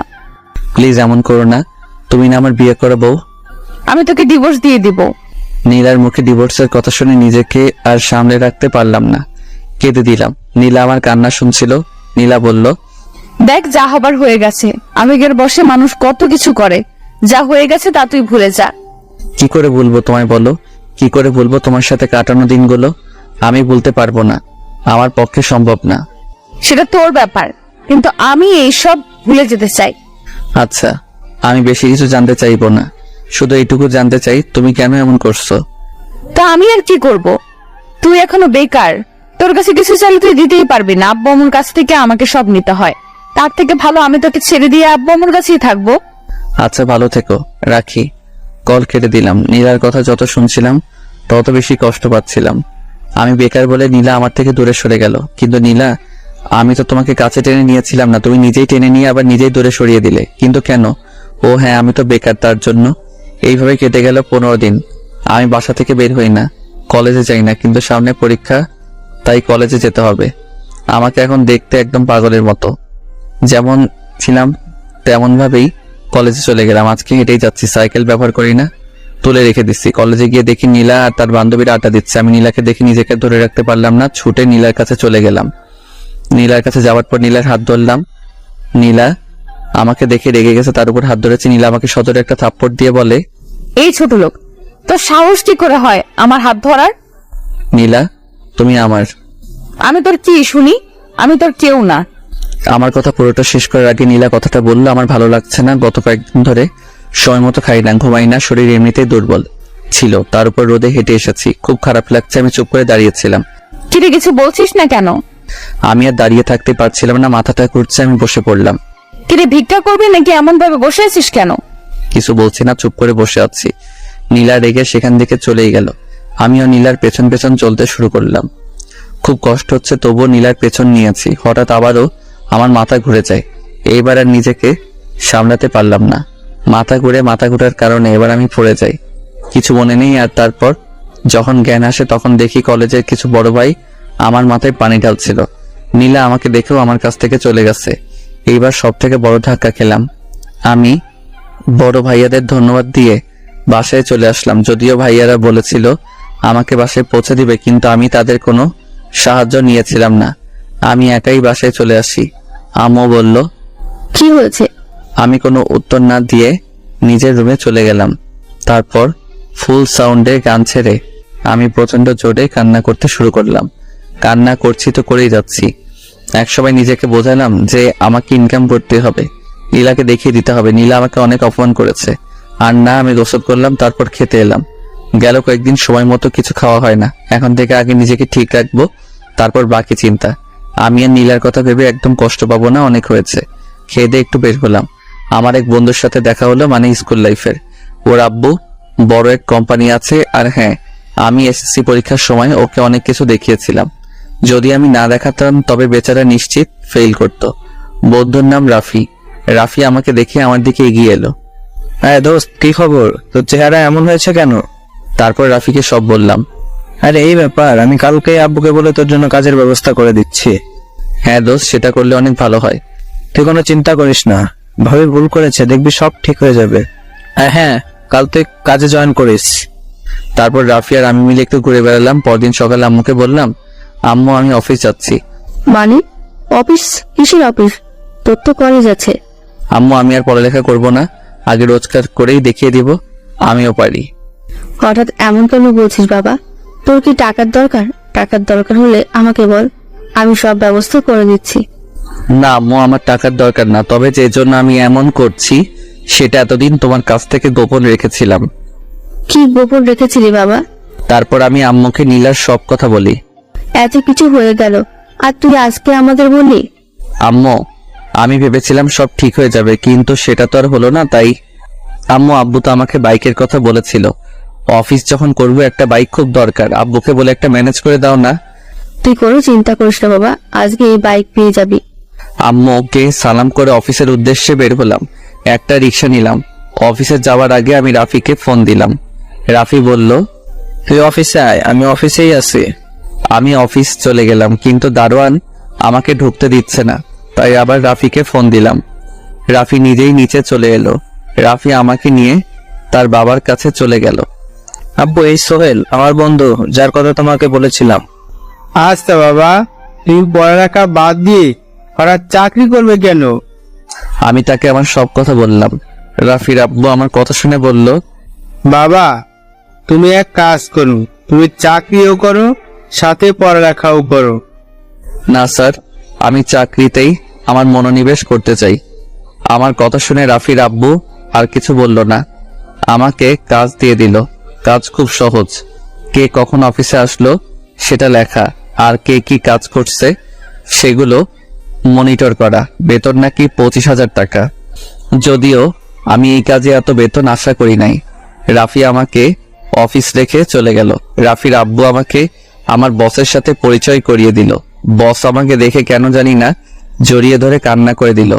আমি আর রাফির আব্বু এমন কাজে অবাক। কি ব্যাপার কামাল সাহেব, এমন ভাবে কান্না করছেন কেন? আসলে আমার ছেলের কথা খুব মনে পড়ে গেছিল। কেন, আপনার ছেলের কি কিছু হয়েছে? আসলে বাবা, ওনার ছেলে কিছুদিন আগে রোড অ্যাক্সিডেন্টে মারা যায়। ও স্যার, আমি সরি, আপনাকে মনে হয় কষ্ট দিয়ে ফেলেছি। না বাবা, কোনো কষ্ট না। তুমি কি নতুন? হ্যাঁ, আজ থেকেও তোমার আন্ডারেই কাজ করবে। একটু বুঝিয়ে সুঝিয়ে দিও, একদম বাচ্চা ছেলে তো। আপনি কোনো চিন্তা করবেন না স্যার, আমি এই ছেলেকে এমন ভাবে তৈরি করব, দেখবেন একদিন আপনি এই ছেলেকে নিয়ে গর্ববোধ করবেন আর আমাকে ধন্যবাদ দিবেন। রাফির আব্বু আরো কিছু কথা বলে সেখান থেকে চলে গেল। আচ্ছা বাবা, তোমার বয়স তো একদম কম, তোমার তো পড়ালেখা করার বয়স, তুমি এই বয়সে চাকরি করবে কেন? আমি বসকেও সব বললাম। তুমি চিন্তা করো না, মন দিয়ে কাজ করো, আমি তো আছি। যদি কোথাও না বোঝো তাহলে আমাকে বলো, আমি তোমাকে সব বুঝিয়ে দিব। তারপর বস আমাকে কাজগুলো বুঝিয়ে দিল। আমি আমার কাজে লেগে গেলাম। যদিও প্রথম দিন ছিল অল্প কিছু, ভুল ছাড়া প্রায় সব কাজ ভালোভাবেই করতে পেরেছিলাম। বস ও রাফির আব্বু এমনটা দেখে খুব খুশি হলো। আমি তো বিশ্বাস করতেই পারছি না তুমি এত নিখুঁত ভাবে কাজ করবে।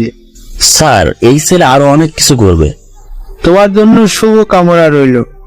আমি তাদের দুজনকে ধন্যবাদ দিলাম। সারাদিন কাজ করলাম। কাজের চাপে নীলার কথা মনেই পড়ে নাই।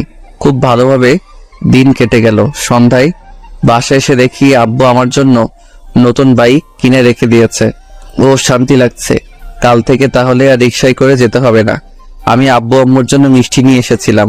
তাদের মিষ্টি মুখ করিয়ে আমি রুমে চলে গেলাম। ফ্রেশ হয়ে খেয়ে দিয়ে আবার রুমে চলে গেলাম। নীলার কথা আবার মনে পড়ছে। ফোন হাতে নিয়ে বসে আছি আর ভাবছি নীলাকে কল দিব কি দিব না। একসময় ভাবলাম না থাক, এখন তো অল্প খারাপ লাগছে। নীলাকে ফোন দিলে নীলা অনেক কথা শোনাবে, যেগুলো আরো কষ্টদায়ক হবে। আমি তো ভেবেই নিয়েছি নীলাকে আর ফোন দিব না। যত কষ্ট হোক নীলাকে এবার ভুলে যেতেই হবে। আমি আর ফোন না দিয়ে ঘুমিয়ে পড়লাম। আম্মুর ডাক শুনে ঘুম ভাঙে। 8টায় অফিস যেতে হবে। আমি সে কথা আম্মুকে আগে থেকে বলে রাখছিলাম। আমি উঠে ফ্রেশ হয়ে নাস্তা করে নতুন বাইক নিয়ে বেরিয়ে পড়লাম। এক বন্ধু বাইক দিয়ে চালানো শিখেছিলাম, তাই কোনো প্রবলেম হবে না আশা করা যায়। আমি বাইক নিয়ে বের হয়েছি। কিছু দূর যেতেই দেখি তিশা দাঁড়িয়ে আছে। আমাকে দেখে তিশা ডাক দিয়ে বলে, এই সুহেল, একটু শোনো না। হ্যাঁ বলো। তুমি তো কলেজে যাচ্ছ তাই না? আমাকে সাথে নিয়ে যাবে? আসলে আমার গাড়ি কিছুদিন ধরে প্রবলেম দিচ্ছে।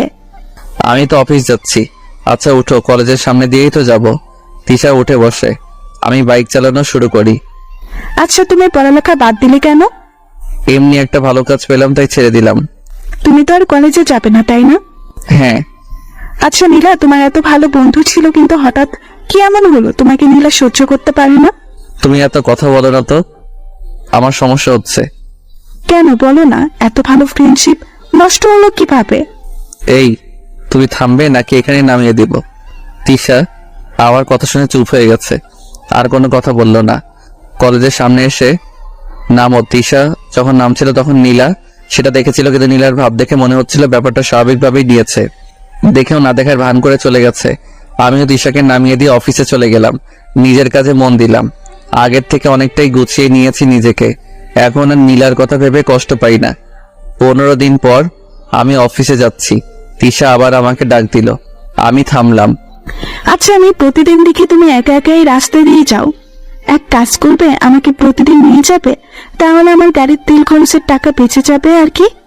আমি ভাবলাম আমি তো একাই যাই, তিশাকে নিলে তেমন সমস্যা হবে না। আমি বললাম আচ্ছা। তুমি তো মনে হয় আজকে গাড়িতে যাবে না তাই তো? তোমার বাইক থাকতে গাড়িতে কেন যাবো বলো তো? তাহলে কথা না বাড়িয়ে ওঠো। তিশা বাইকে উঠে পড়ল, তবে এমন ভাবে আমার গা ঘেঁষে বসেছে আমার কাতুকুতু লাগছে। আচ্ছা, একটা কথা জিজ্ঞেস করি। হ্যাঁ করো। তোমার কি কোনো গার্লফ্রেন্ড আছে? না, আমার কোনো গার্লফ্রেন্ড নেই। যেটা জানতে চেয়েছো আমি সেটার উত্তর দিয়েছি। সত্যি আমার কোনো গার্লফ্রেন্ড নেই। যদি জানতে চাইতো বউ আছে কিনা, তাই বলতাম হ্যাঁ আছে। তবে সেটা এখন শুধু কাগজে কলমে। কবে জানি না ডিভোর্স লেটার হাতে পাবো। তাহলে তো ভালোই হলো। কিসের ভালো আর কেন ভালো? আমি প্রতিদিন তোমার বাইকে যাব, কেউ কিচ্ছু বলবে না তাই। কথা বলতে বলতে কলেজের সামনে চলে এসেছি। সেদিনও নীলা দেখলো কিন্তু কোনো রিয়াক্ট করলো না।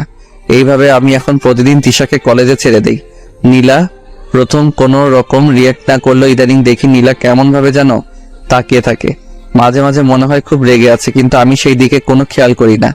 আমি এমন ভাবে নীলার দিকে তাকিয়ে থাকি কেউ বুঝতে না পেরে। আজকে আমি প্রথম বেতন পেয়েছি, খুব ভালো লাগছে নিজের ইনকাম করা টাকা হাতে পেয়ে। অফিস থেকে বের হয়ে আমি শপিং মলে গেলাম। সেখান থেকে আব্বু আম্মু আর নীলার জন্য কিছু জামা কাপড় কিনলাম। বাসায় এসে আব্বু আম্মুকে আমার প্রথম রোজগারের টাকা দিয়ে কিনা জিনিসগুলো দিলাম। আব্বু আম্মু এত খুশি হলো বলে বোঝানো যাবে না। পরদিন আমি একটু আগে বাসা থেকে বের হলাম, সাথে নীলার জন্য কেনা শাড়ি নিয়ে কলেজে গেলাম। দেখলাম নীলা তার বান্ধবীদের সাথে বসে আছে। আমি গিয়ে নীলাকে ডাক দিলাম, নীলা উঠে এলো। কি ব্যাপার, ডাক দিলি কেন? এই নাও, এটা তোমার জন্য, আমার রোজগার করার টাকা দিয়ে কিনেছি। শাড়িটা নীলার দিকে এগিয়ে দিয়ে বললাম। নীলা সেটা না নিয়ে আমাকে অনেক কথা শুনিয়ে চলে গেল। মনটা আবার খারাপ হয়ে গেল। আমি শাড়ি নিয়ে বের হচ্ছিলাম, তখন দেখি তিশা আসছে। তিশা আমাকে দেখে আমার দিকে রেগে আসছে। আমার কাছে এসে, তাই তুমি আমাকে আজ রেখে আসছো কেন? এমনি। তোমার হাতে কি? শাড়ি। নিশ্চয়ই আমার জন্য এনেছো, আর আমাকে সারপ্রাইজ দিবে বলেই আগেই চলে আসতো তাই না? হ্যাঁ, না মানে? হয়েছে, আর বলতে হবে না। শাড়ি এনেছো কিন্তু সেটা দেবার মতো সাহস নেই, ভীতু কোথাকার। তিশা আমার হাত থেকে শাড়ির প্যাকেট নিয়ে নিল। শাড়ি বের করে দেখে বলল, খুব সুন্দর হয়েছে। তাহলে আমি আজ যাই, অফিসে দেরি হয়ে যাচ্ছে। আর একটু থাকো না। না, দেরি হয়ে যাবে। চলে গেলাম। পরদিন সকালে দেখি তিশা আমার দেওয়া শাড়ি পরে দাঁড়িয়ে আছে। এই তোমার ড্রেস কই? আজকে তো কলেজে অনুষ্ঠান আছে, তাই আমি শাড়ি পরেছি। আমি তিশাকে বাইকে তুলে নিলাম। কলেজের সামনে যখন নামিয়ে দিচ্ছিলাম তখন দেখি নীলা তার বান্ধবীদের সাথে আসছে। নীলাকে শুনিয়ে বললাম, তিশা একটা কথা বলি। হ্যাঁ বলো। তোমাকে এই শাড়িটা অনেক সুন্দর মানিয়েছে। এই শাড়িটা তোমার জন্যই পারফেক্ট। সবাইকে তো আর সবকিছুতে বানায় না, এই শাড়ি শুধু তোমাকেই মানায়। ও হ্যাঁ, আমি তো ভুলেই গেছিলাম। কি আছে এতে? খুলেই দেখো। খুলে দেখি একটা ঘড়ি। তোমার জন্য। খুব সুন্দর। পরো। তুমি পরিয়ে দাও। আমরা যখন কথাগুলো বলছিলাম নীলা একটু দূরে দাঁড়িয়ে আমাদের সব কথা শুনতেছিল। তিশা আমাকে ঘড়ি পরিয়ে দিচ্ছে। তখন নীলার দিকে তাকিয়ে দেখি চোখ দুটো লাল হয়ে গেছে, চোখ দিয়ে পানি পড়ছে, আর আমাদের দিকে করুণ দৃষ্টিতে তাকিয়ে আছে। আমি নীলার দিকে যখন তাকালাম, নীলা তাড়াতাড়ি করে চোখ মুছে নিল। তিশা, তোমাকে অনেক ধন্যবাদ। ধন্যবাদ দেওয়ার কি আছে, সত্যি বলতে ঘড়িটা তোমার হাতে না অনেক ভালো মানিয়েছে। হ্যাঁ, তোমার পছন্দ আছে, সবাই তো আর তোমার মতো পছন্দ করতে পারে না। আবার নীলার দিকে তাকিয়ে দেখি আবার চোখ দিয়ে পানি পড়ছে, তবে আগের থেকে বেশি। কিন্তু নীলা এত কান্না করছে কেন? দূর, সেটা আমার দেখার বিষয় না। তিশা, আমি যাই, অফিসে দেরি হয়ে যাচ্ছে। হ্যাঁ যাও, দেখে শুনে যেও। আমি অফিসে চলে গেলাম। নীলার জন্য মায়া হচ্ছে। ও যখন কান্না করছিল একদম শিশুদের মতো লাগছিল। আমি এত কিছু না ভেবে নিজের কাজে মন দিলাম। সারাদিন কাজ করে খুব ক্লান্ত হয়ে গেছে। অন্যদিনের তুলনায় আজকে একটু বেশি কাজ ছিল। অফিস শেষ করে বাসায় ফিরবো, তখন তিশার ফোন। হ্যালো। হ্যালো। এই, তুমি কান্না করছো কেন? তিশা কিছু না বলে কান্না করেই যাচ্ছে। কি ব্যাপার, তুমি কান্না করছো কেন? তিশা কিছু না বলে শুধু এইটুকু বললো, তাদের বাসায় যেতে হবে। কেন, তোমাদের বাসায় কি? প্লিজ আসো না একটু। আমি আর কথা বাড়ালাম না, তিশাদের বাসায় চলে গেলাম। বাসার কলিং বেল চাপার সাথে সাথে দরজা খুলে দিল। তুমি কে বাবা? জি, আমি সোহেল। তিশা আমাকে আসতে বলেছে। ও, তুমি সেই। আসো বাবা, ভেতরে এসো। দেখো না মেয়েটা সেই কখন থেকে কেঁদে যাচ্ছে। আমি তিশার কাছে গিয়ে বললাম, এই তুমি অমন ভাবে কাঁদছো কেন? নীলা বলছে সে নাকি তোমার গার্লফ্রেন্ড। তিশান এমন কথা শুনে আমি তো অবাক। আমি বললাম, কখন বলছে এই কথা? সকালে যখন তুমি চলে গেলে তখন। আমি কি বলবো, আমার কিছু বলার নেই, শুধু রাগ হচ্ছে নীলার উপর। এইভাবে আমাকে কালার করলো কেন? আচ্ছা, নীলা যদি আমার গার্লফ্রেন্ড হয়েও থাকে, এতে তোমার কান্না করার কি আছে? কি নেই সেটা বলো, আমি তোমাকে অন্য কারোর সাথে ভাগ করে নিতে পারবো না। মানে এখানে ভাগাভাগির কি আসলো, কোথা থেকে? সেটা তুমি বুঝবে না। তুমি তো মনে হয় অফিস থেকে আমাদের বাসায় আসছো তাই না? হ্যাঁ, বাসায় যাওয়ার সুযোগ দিলে তো আমি বাসায় যাব। আচ্ছা যাও, তুমি ফ্রেশ হয়ে আসো, আমি আম্মুকে বলে খাবার দিচ্ছি। না, আমি বাসায় গিয়ে খাবো। তুমি আমাদের বাসায় না খেলে কিন্তু আমি কান্না করব, আর আমিও কিচ্ছু খাবো না। কি পাগলি মেয়ে বাবা! তিশার পাগলামির কারণে আমি তিশাদের বাসায় সেদিন খেয়ে বাসায় ফিরলাম। বাসায় এসে আব্বু আম্মুর সাথে কিছু কথা বলে রুমে চলে গেলাম। ঘুমানোর জন্য প্রস্তুতি নিচ্ছি, ঠিক তখন অচেনা একটা নাম্বার থেকে কল আসে। আমি কল রিসিভ করলাম, সালাম দিয়ে বললাম কে। ওপাশ থেকে একটা মেইলি কণ্ঠ বলে, আমি কি সেটা না জানলেও চলবে। তা আজকাল দেখছি বাসায় বউ রেখে অন্য মেয়েদের সাথে ঘোরাঘুরি হচ্ছে। সরি, আপনি মনে হয় কোথাও ভুল করছেন। ভুল কেন করতে যাবো? আমি তো ঠিকটাই বললাম। আপনি পুরোপুরি ভুল বলছেন। আমার বাসায় কোনো বউ নেই। আপনি মনে হয় ভুল নাম্বারে কল দিয়েছেন।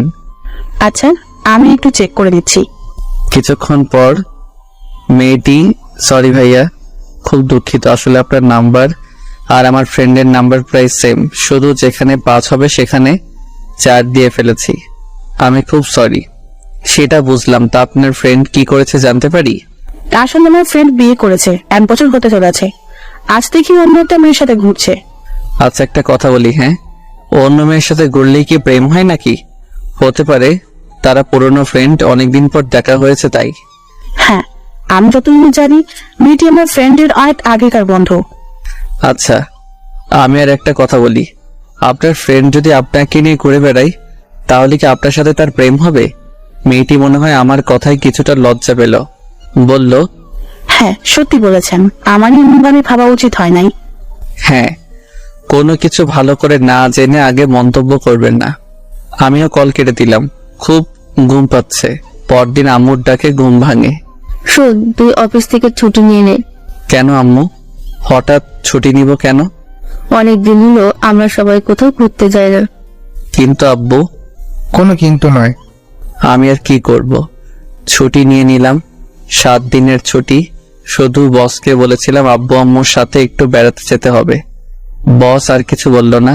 আমি আম্মুকে বললাম, হঠাৎ খালার বাসায় কেন যাচ্ছি? আরে আমরা কিছুদিনের জন্য বেড়াতে যাব তাই। ও আচ্ছা, তাহলে তো ট্রেনে যেতে হবে। তাই টিকিট কেটে ট্রেনে উঠে পড়লাম। আব্বু আম্মুর সাথে আমার সিট পড়লো না, ভাগ্য খারাপ, অন্য জায়গাতে বসতে হয়েছে। আমি আমার সিটে বসে আছি। কিছুক্ষণ পর একটা অবাক করা ব্যাপার, আরে এ তো নীলা। নীলা আমার মুখোমুখি সিটে বসেছে। নীলাও মনে হচ্ছে আমাকে দেখে অবাক হয়েছে, যেভাবে তাকিয়ে আছে। আমি নীলার দিক থেকে নজর সরিয়ে নিলাম, কেউ কাউকে কিছু বললাম না। আগের দিনের ঘটনার জন্য নীলার উপর রাগ হলেও নীলাকে দেখার পর কেন জানি না সব রাগ উধাও হয়ে গেছে। অনেকক্ষণ হলো চুপচাপ বসে আছি, মাথায় একটা দুষ্ট বুদ্ধি এলো। আমি ফোন বের করে দিলাম তিশাকে কল। তিশার সাথে কথা বলতে লাগলাম, হ্যাঁ তিশা, আমিও তোমাকে মিস করব। নীলা তো রেগে আগুন হয়ে গেছে। আরে না না, অন্য কোনো মেয়ে নেই, আর একটা আছে, কিন্তু তার দিকে তাকানোর থেকে না তাকানো অনেক ভালো। হ্যাঁ আচ্ছা, আমি আমার খেয়াল রাখবো, তুমি তোমার খেয়াল রেখো।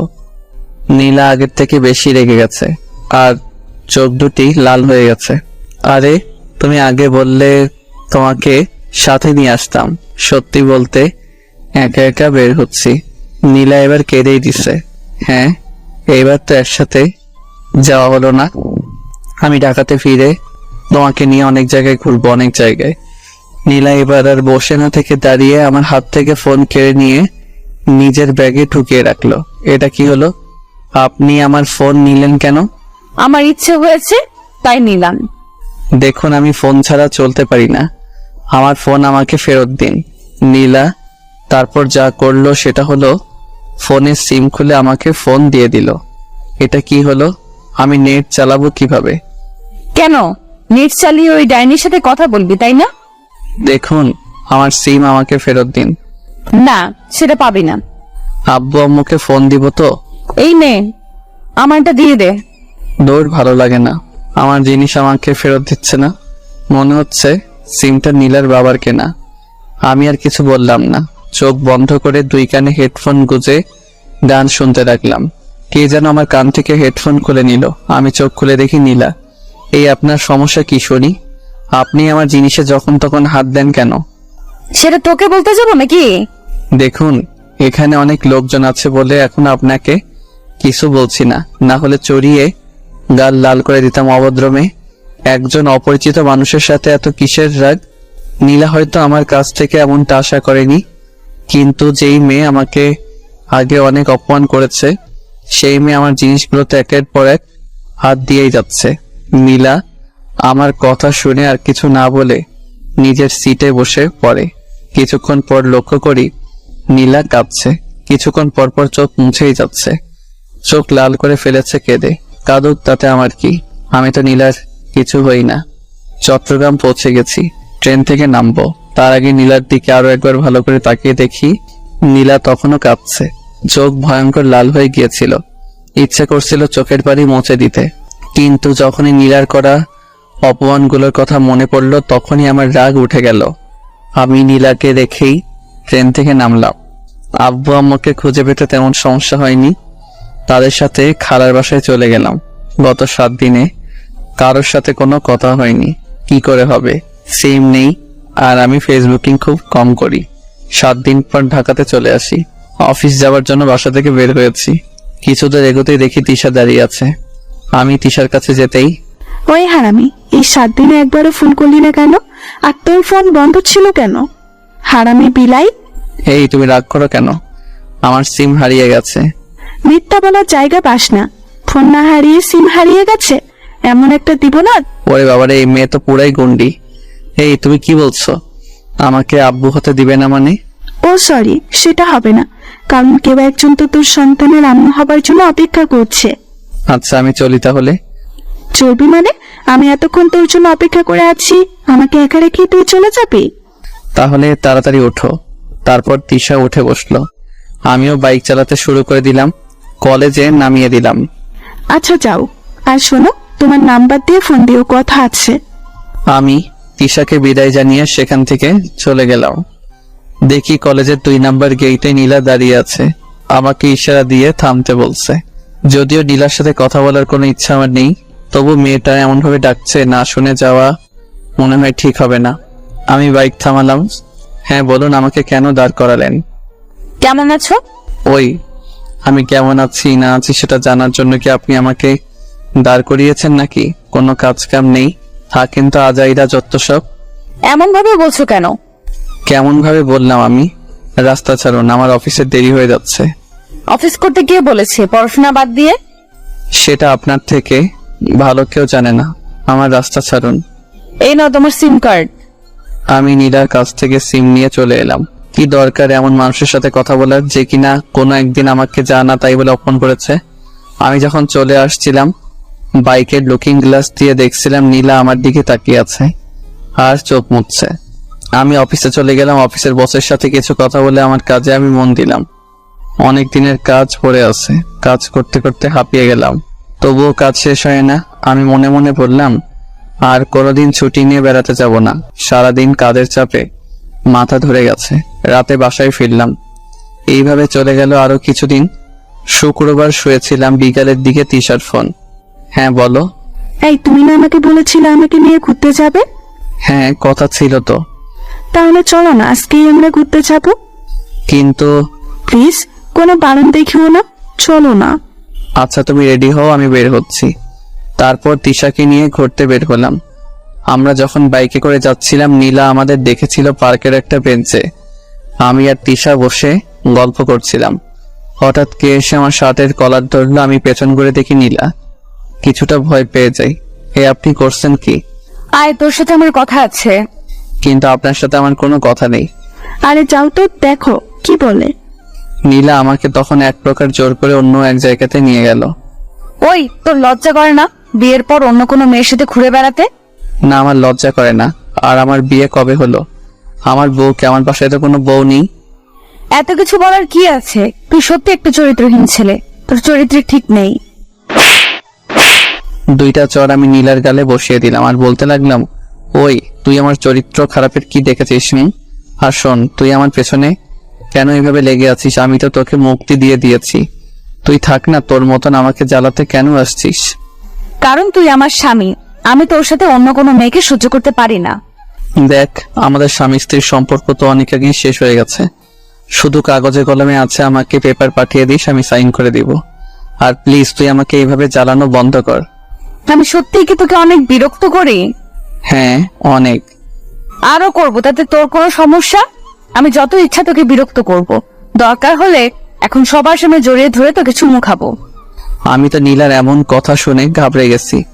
এত লোকের সামনে যদি সত্যি আমাকে চুমু খায় তাহলে তো আমার মান সম্মান সব শেষ।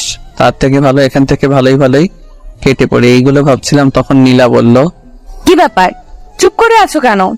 আমার না খুব চাপ পেয়েছে, আগে আমি চাপ মুক্ত হয়ে আসি, তারপর বাকি কথা বলবো, কেমন? আচ্ছা যাও, একটু তাড়াতাড়ি এসো কিন্তু। হ্যাঁ আমি যাবো আর আসবো, আপনি একটু অপেক্ষা করেন। তারপর আমি সেখান থেকে চলে এলাম। আমি তিশাকে ফোন করে বলেছিলাম আমার কিছু কাজ আছে তাই বাসায় যেতে হবে। তারপর আমি সেখান থেকে সোজা বাসায় চলে আসি। এসে মাত্র রুমে এলাম আর তখনই নীলার ফোন। অসহ্য লাগে, তাও কেন বারবার আমাকে ফোন দিবে? এই আপনার কি কোনো কাজ কাম নেই যখন তখন আমাকে এভাবে ফোন দিবেন না? সেটা পরে ভেবে দেখা যাবে, তার আগে তুই বল আমাকে রেখে পালিয়ে গেলি কেন? আমার ইচ্ছা হয়েছে তাই এসেছি, আপনার সাথে আমার তো কোনো কথা নেই। তাহলে আমি শুধু শুধু আপনার সাথে কিসের কথা বলতাম জানতে পারি? তোর কিছু বলার থাকতে নাই পারে, কিন্তু আমার তোকে বলার মতো অনেক কথা আছে। আপনার কোনো কথা শোনার আমার ইচ্ছা নাই, রাখি। দয়া করে এখন আর আমাকে ডিস্টার্ব করবেন না, আমি ঘুমাবো। ওই তুমি আমার সাথে এমন কেন করছো? আর কোনো কথা না বলে ফোন কেটে দিলাম। একদিন আমিও অনেক কথা বলতে চেয়েছিলাম, কিন্তু নীলা কখনো আমার কথা শুনতো না, আমাকে অনেকভাবে অপমান করত। আমি সব চুপচাপ সহ্য করে নিয়েছিলাম, এই আশায় যে নীলা একদিন তার ভুল বুঝতে পারবে। কিন্তু সেটার হলো কই? নীলা তো দিনের পর দিন আমাকে অনেক অপমান করত। না, এইসব ভাবলে আমারই অনেক কষ্ট লাগে। এইসব ভাবছিলাম, আবার নীলার ফোন। উফ, এই মেয়েটা পেয়েছেটা কি? আমি ফোন বন্ধ করে রেখে দিলাম আর বললাম, দে এবার কল দেখি কত কল দিতে পারি। ফোন বন্ধ করে দিলাম। এক ঘুমে রাত পার হয়ে গেল। আমি উঠে ফ্রেশ হয়ে নাস্তাকে অফিসে যাওয়ার জন্য বের হয়েছি। প্রতিদিন তিশা যেখানে দাঁড়িয়ে থাকতো আজকে সেখানে ছিল না, মনে হয় আসছে। একটু কল দিয়ে দেখি। তিশাকে কল দিলাম, কল রিসিভ হলো। হ্যালো তিশা, কই তুমি? কলেজে যাবে না? ওপাশ থেকে। তুমি তো সোহেল তাই না? হ্যাঁ, কিন্তু আপনি কে? আমি তিশার আম্মু বলছি। ও আন্টি, আপনি কেমন আছেন? ভালো নেই বাবা। কেন আন্টি, এমন কেন বলছেন? আসলে বাবা, গতকাল রাত থেকে তিশার মাথা প্রচুর ব্যথা করছিল। তিশা তখন একটা ঘুমের ওষুধ খেয়ে ঘুমায়, কিন্তু সকালে আমরা দেখি তিশার কোনো জ্ঞান নেই। তাই আমি আর তোমার আঙ্কেল তিশাকে হাসপাতালে নিয়ে এসেছি। আচ্ছা আন্টি, চিন্তা করবেন না, আমি বিকালে যাব একবার হাসপাতালে। এই বলে ফোন কেটে দিলাম। অফিস গেলাম কিন্তু কাজে মন বসছে না। বসকে বললাম, বস বলল দুপুর পর্যন্ত কাজ করে তারপর বাসায় যেতে। বসকে ধন্যবাদ জানিয়ে আমি কাজে মন দিলাম। দুপুরে অফিস থেকে ছুটি নিয়ে চলে গেলাম হাসপাতালে। আন্টি বলল তিশাকে নাকি অনেকগুলো টেস্ট করাতে হবে। আমি আন্টির সাথে বেশি কথা না বলে তিশার কাছে চলে গেলাম। দেখি তিশা শুয়ে আছে। আমি তিশার পাশে গিয়ে বসলাম। কোনো কথা বলছি না, হঠাৎ তিশা চোখ মেলে তাকালো। আমাকে দেখে তিশা তো দারুণ খুশি। তোমার এতক্ষণে আসার সময় হলো বুঝি? জানো তোমাকে কত মিস করছিলাম। তুমি এখন সুস্থ আছো তো? এতক্ষণ অসুস্থ থাকলেও এখন আমি সুস্থ হয়ে গেছি। আচ্ছা, তোমার কি হয়েছিল গতকাল রাতে? আমার তো অত কিছু মনে নাই, শুধু এটুকু মনে আছে আমার মাথা অনেক ব্যথা করছিল, তারপর আর কিচ্ছু মনে নেই। আচ্ছা, তোমার এত কথা বলার দরকার নেই, এখন চুপ করে শুয়ে থাকো। না, আমি চুপ থাকতে পারবো না, আমি তোমার সাথে কথা বলবো। আমার কথা না শুনলে আমি এখনই চলে যাব কিন্তু। এই না না, আমি চুপ হয়ে যাচ্ছি, তবুও তুমি যেও না প্লিজ। হ্যাঁ, তুমি চুপ থাকলে আমি যাব না। এরপর তিশা চুপ হয়ে যায় আর আমার দিকে তাকিয়ে থাকে। আমি তিশার দিকে তাকাতে পারছি না, আমি অন্যদিকে চেয়ে আছি। হঠাৎ তিশা বলল, এই তুমি দুপুরে খেয়েছো? না, আমি তো অফিস থেকে এখানে এসেছি। তুমিও না? দাঁড়াও, আমি এক্ষুনি আম্মুকে বলছি।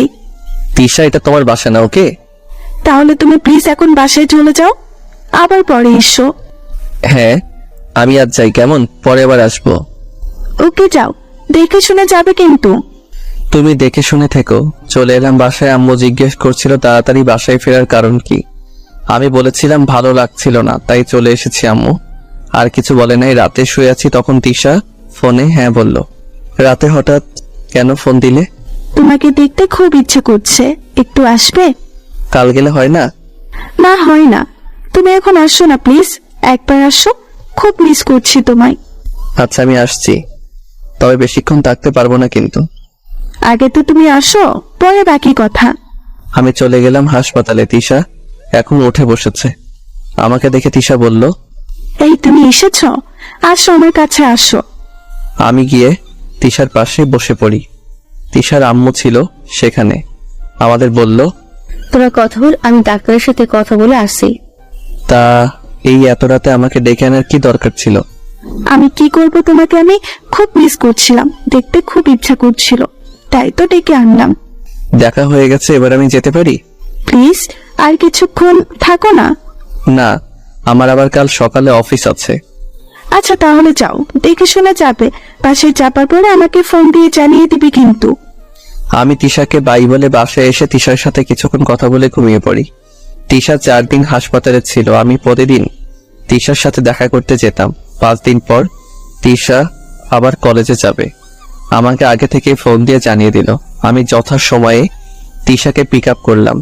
কলেজের সামনে তিশাকে নামিয়ে কিছু কথা বলছিলাম, তখন দেখি নীলা আমাকে দেখে রাগী লোক নিয়ে তাকিয়ে আছে। নীলাকে আরো একটু রাগানোর জন্য তিশার সাথে আরো হেসে হেসে কথা বললাম। তাদের কাজ হলো নীলা আরো রেগে গেছে। তারপর আমি তিশাকে বাই বলে অফিসে চলে গেলাম। এইভাবে আরো 10 দিন কেটে গেল।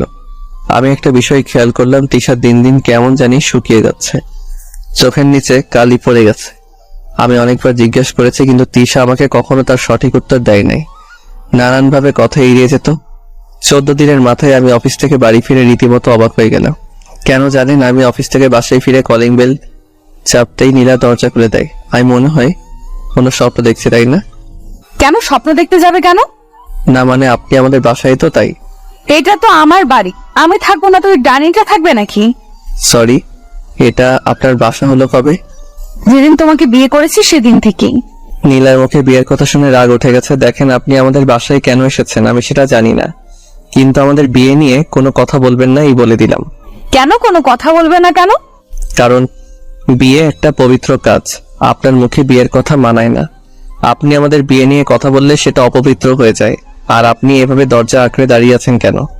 আমাকে বাসার ভেতরে যেতে দিবেন তো নাকি? এই বলে আমি নীলাকে এক প্রকার ধাক্কা দিয়ে সরিয়ে দিয়ে বাসার ভেতরে চলে গেলাম। বাসার ভেতরে গিয়ে আমি আব্বু আম্মুকে চলে চলে ডেকে বললাম, আব্বু আম্মু, এই মেয়ে আমাদের বাসায় কি করছে? দেখো বাবা, মেয়েটা একদিন ভুল করেছিল, কিন্তু ভুল বুঝে তোর কাছে ফিরে এসেছে। আম্মু, আমি এই মেয়েকে আর চাই না, বের হয়ে যেতে বলো আমাদের বাসা থেকে। নীলা আমার কথা শুনে আমার দিকে করুণ দৃষ্টিতে তাকিয়েছিল। দেখে মনে হচ্ছে এক্ষুনি চোখ দিয়ে জল গড়িয়ে পড়বে। আমার বাসা থেকে আমার বৌমাকে বের করে দেওয়ার তুই কে? আব্বুর কথা শুনে অবাক হয়ে গেলাম। এই মেয়ে নিশ্চয়ই আব্বু আম্মুকে নিজের কবজায় নিয়ে নিয়েছে, তাই আব্বু আম্মু নীলার হয়ে কথা বলছে। তোমাদের যা ইচ্ছা তাই করো, কিন্তু নীলা যেন আমার সামনে না আসে। এই বলে আমি রুমে চলে গেলাম। দেখি রুমে নীলার অনেক জিনিস, আমার রাগ উঠে গেল। আমি সেগুলো বাইরে ছুঁড়ে ফেলতে লাগলাম। একসময় নীলা এসে বলল, আরে আরে কি করছে এগুলো? আমার জিনিসগুলো বাইরে ফেলে দিচ্ছ কেন? আমার রুমে তোর কোনো জায়গা নেই, আর তোর জিনিসের কোনো জায়গা নেই। আব্বু আম্মুর জন্য তোকে বাসা থেকে বের করে দিতে পারলাম না। আর শোন, তুই এই বাসায় থাকবি ভালো কথা, কিন্তু আমার সামনে কখনো আসবি না। যা, তুই পাশের রুমে চলে যা। নীলা কান্না করতে করতে চলে গেল। 20তম দিন দুপুরে অফিসে কাজ করছি, তখন তিশার আম্মুর ফোন। আমি কল রিসিভ করা মাত্রই তিশার আম্মু কান্না করতে করতে বলল, বাবা, তুমি যেখানেই থেকো সিটি হাসপাতালে চলে এসো, তিশার অবস্থা খুব খারাপ। আমি তাড়াতাড়ি সিটি হাসপাতালে চলে যাই, কিন্তু হাসপাতালে যাওয়ার পর যা শুনতে পেলাম, বড় ধরনের ধাক্কা খেলাম। তিশা নাকি আমাদের সবাইকে ছেড়ে চলে গেছে না ফেরার দেশে। তিশার আম্মু কান্না করতে করতে একটা চিঠি আমার দিকে এগিয়ে দিয়ে বলল, বাবা, তিশা তোমাকে এই চিঠিটা দিতে বলেছিল। আমি চিঠিটা পকেটে ভরে নিলাম। তিশাকে শেষ দেখার জন্য গেলাম। মেয়েটা কি সুন্দর ঘুমিয়ে আছে, মনে হচ্ছে এইমাত্র উঠে বসে বলবে, সোহেল তুমি এসেছো। কিন্তু আমার মাথায় আসছে না, হঠাৎ তিশার কি এমন হলো যেমন ভাবে আমাদের রেখে চলে গেল। আমি ডাক্তারের কাছে জিজ্ঞেস করলাম। ডাক্তার আমাকে জানালো তিশার নাকি ব্রেইন ক্যান্সার ছিল। সেটা এমন পর্যায়ে ধরা পড়েছিল যখন আর কিছু করার ছিল না। তিশার সব কাজ শেষ করতে করতে রাত হয়ে গেল। বাইক তিশাদের বাসায় রেখে আসলাম। হেঁটে হেঁটে বাসায় ফিরছি, তখন মনে পড়লো তিশা আমার জন্য কোনো এক চিঠি রেখে গেছে। আমি সেটা বের করে পড়তে শুরু করলাম। লেখা ছিল, প্রিয় সোহেল, চিঠিটা যখন তুমি পড়ছো তখন তোমার থেকে অনেকটা দূরে চলে গেছি, কিন্তু জানো তোমাকে ছেড়ে যেতে আমার ইচ্ছে করছিল না। যখন শুনতে পেলাম আমার হাতে আর সময় নেই, জানো খুব কষ্ট হয়েছিল তোমাকে একা রেখে যেতে হবে। জানো তোমাকে অনেক ভালোবেসে ফেলছিলাম, যদিও তোমার দিক থেকে কখনো কোনো সাড়া পাইনি। তুমি আমার থেকে সব সময় দূরত্ব বজায় রেখেই চলছো, হয়তো একজন ভালো বন্ধু হিসাবে দেখেছ, কিন্তু তোমার সাথে চলতে চলতে কখন তোমাকে ভালোবেসে ফেলেছিলাম সেটা আমি নিজেও জানি না। জানো একদিন আমি স্বপ্ন দেখছিলাম যে আমাদের ছোট্ট একটা সংসার আছে, সেখানে আমি, তুমি আর আমাদের ছোট্ট একটা রাজকন্যা আছে। আমি ভয়ে তোমাকে স্বপ্নের কথা বলতে পারি নাই, যদি তুমি রাগ করো। আমার ইচ্ছা ছিল স্বপ্ন সত্যি করব, কিন্তু সেটা কোনোদিন সম্ভব নয়। আমি তো চলে গেলাম, তুমি কিন্তু ভেঙে পড়ো না, নিজেকে শক্ত করবে আর সময় মতো সব করবে। বেশি কিছু বলে শুধু শুধু তোমাকে কষ্ট দিতে চাই না। ভালো থেকো, ইতি, তিশা। চিঠি পড়ে আমি কান্না করে দিয়েছি, কিছু ভালো লাগছিল না, চারিদিক অন্ধকার হয়ে আসছে। অনেক কষ্টে বাসায় ফিরলাম। রাত আনুমানিক 12টা। কলিং বেল চাপতেই নীলা দরজা খুলে দিল। ওই তুমি তোমার এই নষ্ট শরীর নিয়ে বাসার ভেতরে এসো না। মানে কি বলছো? খুব সহজ, এতক্ষণ তো তিশার সাথেই সময় কাটিয়ে এলে, তিশার সাথে নষ্টামি করে বাসায় ফিরলে। লজ্জা করে না বউ থাকতে অন্য একটা মেয়ের সাথে করতে? নীলার কথা শুনে রাগ এমন হলো, 4টা চর বসিয়ে দিয়েছিলাম। নীলা চর খেয়ে বলল, হো, এখন তো চর দিবেই, সত্যি বলেছি তো। চুপ, একদম চুপ। তুই কি জানিস যাকে নিয়ে এত খারাপ খারাপ কথা বললি সে একটু আগে আমাদের সবাইকে রেখে চলে গেছে? কোথায় চলে গেছে? আমি কিছু না বলে তিশার দেয়া চিঠি নীলার হাতে ধরিয়ে দিলাম। নীলা চিঠিটা পড়ে আগের থেকে বেশি কান্না করে দিছে, আমাকে জড়িয়ে ধরেছে কান্না করতে করতে আর বলছে, আমাকে মাফ করে দাও, আমি না জেনে কত কিছু বলে ফেলেছি, আমাকে প্লিজ মাফ করে দাও। আমি নীলাকে আমার থেকে ছাড়িয়ে নিয়ে রুমে চলে গেলাম। রুমে যাবার পর দরজা আটকে দিলাম। নীলা বাইরে থেকে অনেক ডাকাডাকি করছে। সত্যি তিশার জন্য আমার খুব খারাপ লাগছিল। আমার অত কষ্টের সময় তিশা আমাকে হাসি খুশি রেখেছিল, কিন্তু সেই এইভাবে চলে গেল। এইদিকে নীলা ডাকছে, প্লিজ দরজা খুলো, প্লিজ আমাকে একবার তোমার রুমে ঢুকতে দাও। আমি সত্যিই তখন না জেনে তোমাকে নিয়ে খারাপ কথা বলে ফেলেছি, প্লিজ আমার সাথে এমন করো না, আমি যা পারছি না। আমি নীলার কোনো কথাই কান দিচ্ছি না। মানুষ এত খারাপ চিন্তা ভাবনা কিভাবে করতে পারে? আমি গোসল করতে গেলাম। গোসল শেষ করে বাহিরে বের হলাম, তখনও দরজার বাইরে থেকে নীলার কান্নার আওয়াজ শোনা যাচ্ছিল। ন্যাকা কান্না করছে। ভালো লাগে না আমার, যেদিন থেকে এসেছে আমাকে নানানভাবে চালিয়ে মারছে। কান্না কিছুতে থামছে না, কি করবো ভেবে পাচ্ছিলাম না। তিশার জন্য কষ্ট হচ্ছে, তার উপর নীলার কান্না সব মিলে একটা অসহ্য হয়ে দাঁড়িয়েছে। আমি কোনো উপায় না পেয়ে একটা ঘুমের ওষুধ খেয়ে ঘুমিয়ে পড়লাম। কিছুক্ষণের মধ্যে চোখের দুপাতা লেগে আসলো, আমি হারিয়ে গেলাম ঘুমের রাজ্যে। সকাল হয়ে গেছে, আজান দিচ্ছে, নামাজ পড়বো, তাই উঠে ফ্রেশ হয়ে বেরোলাম। দরজা খুলতেই দেখি নীলা দরজার বাইরে শুয়ে আছে। মায়া হচ্ছিল নীলার জন্য, কিন্তু আমি নীলাকে ডাক দিলাম না। নামাজ পড়তে চলে গেলাম। বাসায় আসলাম একটু বেলা করে। বাসায় আসার পর দেখি নীলা রান্না করছে। আম্মু নীলাকে সাহায্য করছে। আমি আম্মুকে উদ্দেশ্য করে বললাম, আম্মু তোমার কি রান্না করতে অসুবিধা হয়? যদি হয় তবে আমাকে বলো, আমি রান্নার জন্য লোক নিয়ে আসবো। কেন, রান্নার জন্য কাজের লোকের কি দরকার? বৌমা তো আছেই, আমাকে সেই কখন থেকে সরিয়ে নিজেই রান্না করছে, আমি শুধু একটু সাহায্য করেছি মাত্র। আম্মু আমি সবার হাতে রান্না খেলেও ওই মেয়ের হাতে রান্না খেতে পারবো না। আমার কথা শুনে নীলার হাসি খুশি মুখ মুহূর্তে অন্ধকার হয়ে গেল। কেন, বৌমার হাতের রান্না খেতে তোর সমস্যা কি? আম্মু ওই মেয়ের হাতে রান্না খেয়ে বিষ খেয়ে মরে যাওয়া অনেক ভালো। এবার নীলা মনে হয় নিজেকে আর সামলে রাখতে পারলো না, কেটে দিয়েছে। দিদি তুমি এটাকে কাঁদিয়ে। আম্মু ওইসব ন্যাকা কান্না, এর আগে এরকম ন্যাকা কান্নার জন্য তো আমাকে কম কষ্ট সহ্য করতে হয়েছে। আমি নতুন করে ওই ন্যাকা কান্নার জন্য আর কষ্ট সহ্য করতে পারবো না। তুমি যদি আমার জন্য রান্না করো তাহলে আমি খাবো, না হলে না খেয়েই আমাকে অফিস যেতে হবে। তাহলে ভালো করে শুনে রাখ, আমি তোর জন্য কোনো রান্না করতে পারবো না। বৌমা রান্না করেছে আর তুই সেটা খেলে খাবি, না খেলে না। মা এভাবে বলো না, না খেয়ে থাকবে নাকি? আম্মু আমার জন্য কাউকে আগলা দরদ দেখাতে হবে না, আর কাউকে কষ্ট করে রান্নাও করতে হবে না। আমি চললাম। এই বলে রুমে এসে ব্যাগ নিয়ে অফিসে যাওয়ার জন্য বের হব, তখন পেছন থেকে আম্মু, এই বাবা তুই কি সত্যি সত্যি কিছু না খেয়ে অফিস যাবি নাকি? তাছাড়া তো কোনো উপায় দেখছি না, তুমি যেহেতু রান্না করে দিবে না, না খেয়ে আমাকে যেতে হবে। বাবা তুই না খেয়ে যাস না, একটু বস তুই, আমি তোর জন্য রান্না করে দিচ্ছি। এখন তার আর দরকার হবে না, আমি চললাম আম্মু। আর নীলা আমাকে অনেকবার ডেকেছিল, কিন্তু কে শুনে কার কথা। আমি অফিস চলে গেলাম। আজ রিক্সায় অফিস যাব। বাইক তিশাদের বাসায় অফিস গিয়ে বসে আছি। পেটে প্রচন্ড ক্ষুধা, বাইরে থেকে যে কিছু খাবো তার জন্য সময় ছিল না। বস এসে আমাকে জিজ্ঞাসা করলো কিছু হয়েছে কিনা। আমি বললাম তেমন কিছু হয়নি, শুধু একটু ক্ষুধা লেগেছে। কেন, তুমি বাসা থেকে কিছু খেয়ে আসোনি? না, সেই সময়টুকু আমি পাইনি। আচ্ছা যাও, ক্যান্টিন থেকে কিছু খেয়ে এসো। খালি পেটে কাজ করলে কোনো কাজ ভালোভাবে শেষ করতে পারবে না। আমি বসকে বললাম আপনিও চলুন না আমার সাথে। না বাবা, এখন তো আমার কিছু কাজ আছে, দুপুরে আমরা একসাথে খাবো, কেমন? আমি বললাম আচ্ছা ঠিক আছে। তারপর আমি একাই ক্যান্টিনে খেতে চলে গেলাম। বাইরের জিনিস আমার আবার তেমন ভালো লাগে না, কিন্তু প্রচন্ড ক্ষুধা লাগার কারণে খেতে হচ্ছে। খাওয়ার পর কাজে মন দিলাম। এখন অনেক ভালো লাগছে। বজ্জাত নীলার জন্য এতক্ষণ কি কষ্টই না হয়েছে। সারাদিনের কাজ শেষ করে তিশাদের বাসায় গেলাম। তিশার আব্বু আম্মুর সাথে কিছু কথা বলবো, আর আমার বাইক আনতে যেতে হবে।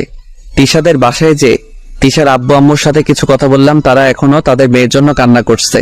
কান্না করারই কথা, একটা মাত্র মেয়ে ছিল। তবে আজ যখন তিশাদের বাসায় ছিলাম, বাসাটা কেন জানি না আমার কাছে প্রাণহীন মনে হচ্ছিল। এর আগে অনেকবার এই বাসায় এসেছি, তখন তিশা সারা বাসা মাথায় করে রাখতো, আর এখন একটা ভূতরে বাসা মনে হচ্ছে। আমি তাদের বললাম দেখুন, কান্না করে আর কি হবে, ভাগ্যে যা ছিল তাই হয়েছে। এইভাবে কান্না না করে তিশার জন্য নামাজ পড়ে দোয়া করুন। আরো কিছু কথা বললাম, তারপর বাইক নিয়ে বাসায় চলে আসলাম। কলিং বেল বাজানোর আগে দেখি দরজা খুলে গেছে। নীলা এসে দরজা খুলে দিয়েছে। আমি নীলার সাথে কোনো রকম কোনো কথা না বলে আমার রুমে চলে গেলাম। রুমে যাওয়ার পর ফ্রেশ হয়ে নিলাম। ফ্রেশ হয়ে বেরিয়ে এসে দেখি টেবিলের উপর আমার আর নীলার বিয়ের ছবি। এতদিন এখানে আমার একার ছবি ছিল। বিয়ের পর কিছুদিন আমার আর নীলার ছবি ছিল, কিন্তু পরে নীলাই সেটা সরিয়ে আমার একার ছবি রেখে দিয়েছিল। ছবিটা দেখে কেন জানি না রাগ হচ্ছে। আমি আম্মুকে ডাক দিয়ে বললাম আম্মু, ও আম্মু তাড়াতাড়ি আমার রুমে আসো তো। আম্মু আমার রুমে এসে বলল কি রে বাবা, কি হয়েছে? এমন ভাবে ডাকছিলি কেন? আম্মু আমার রুমে এসে ওই ছবিটা কে রেখেছে। আমি তো সেটা জানি না। তখন দরজার পাশ থেকে নীলা বলল না মানে ছবিটা আমি রেখেছিলাম আর কি। ওই তোর সাহস হয় কি করে আমার ছবি সরিয়ে একটা মিথ্যা বিয়ের ছবি আমার টেবিলে রাখার? মিথ্যা কিসে? তোমার আর আমার তো সত্যিই বিয়ে হয়েছে, আর সেটার স্মৃতি হিসেবে এই ছবিটা। তোর স্মৃতির কিছু কই। এই বলে আমি ছবিটা হাতে নিয়ে মেঝেতে ছুঁড়ে মারলাম। কাচের ফ্রেমের সাথে সাথে ভেঙে গেল। আম্মু আর নীলা অবাক দৃষ্টিতে তাকিয়ে আছে। এটা তুই কি করলি বাবা? আম্মু, যেটা করেছি অনেক ভালো করেছি। আচ্ছা বাবা, এখন রাগারাগি করার দরকার নেই, চল খেতে চল। আমি এই মেয়ের হাতে রান্না খেতে পারবো না।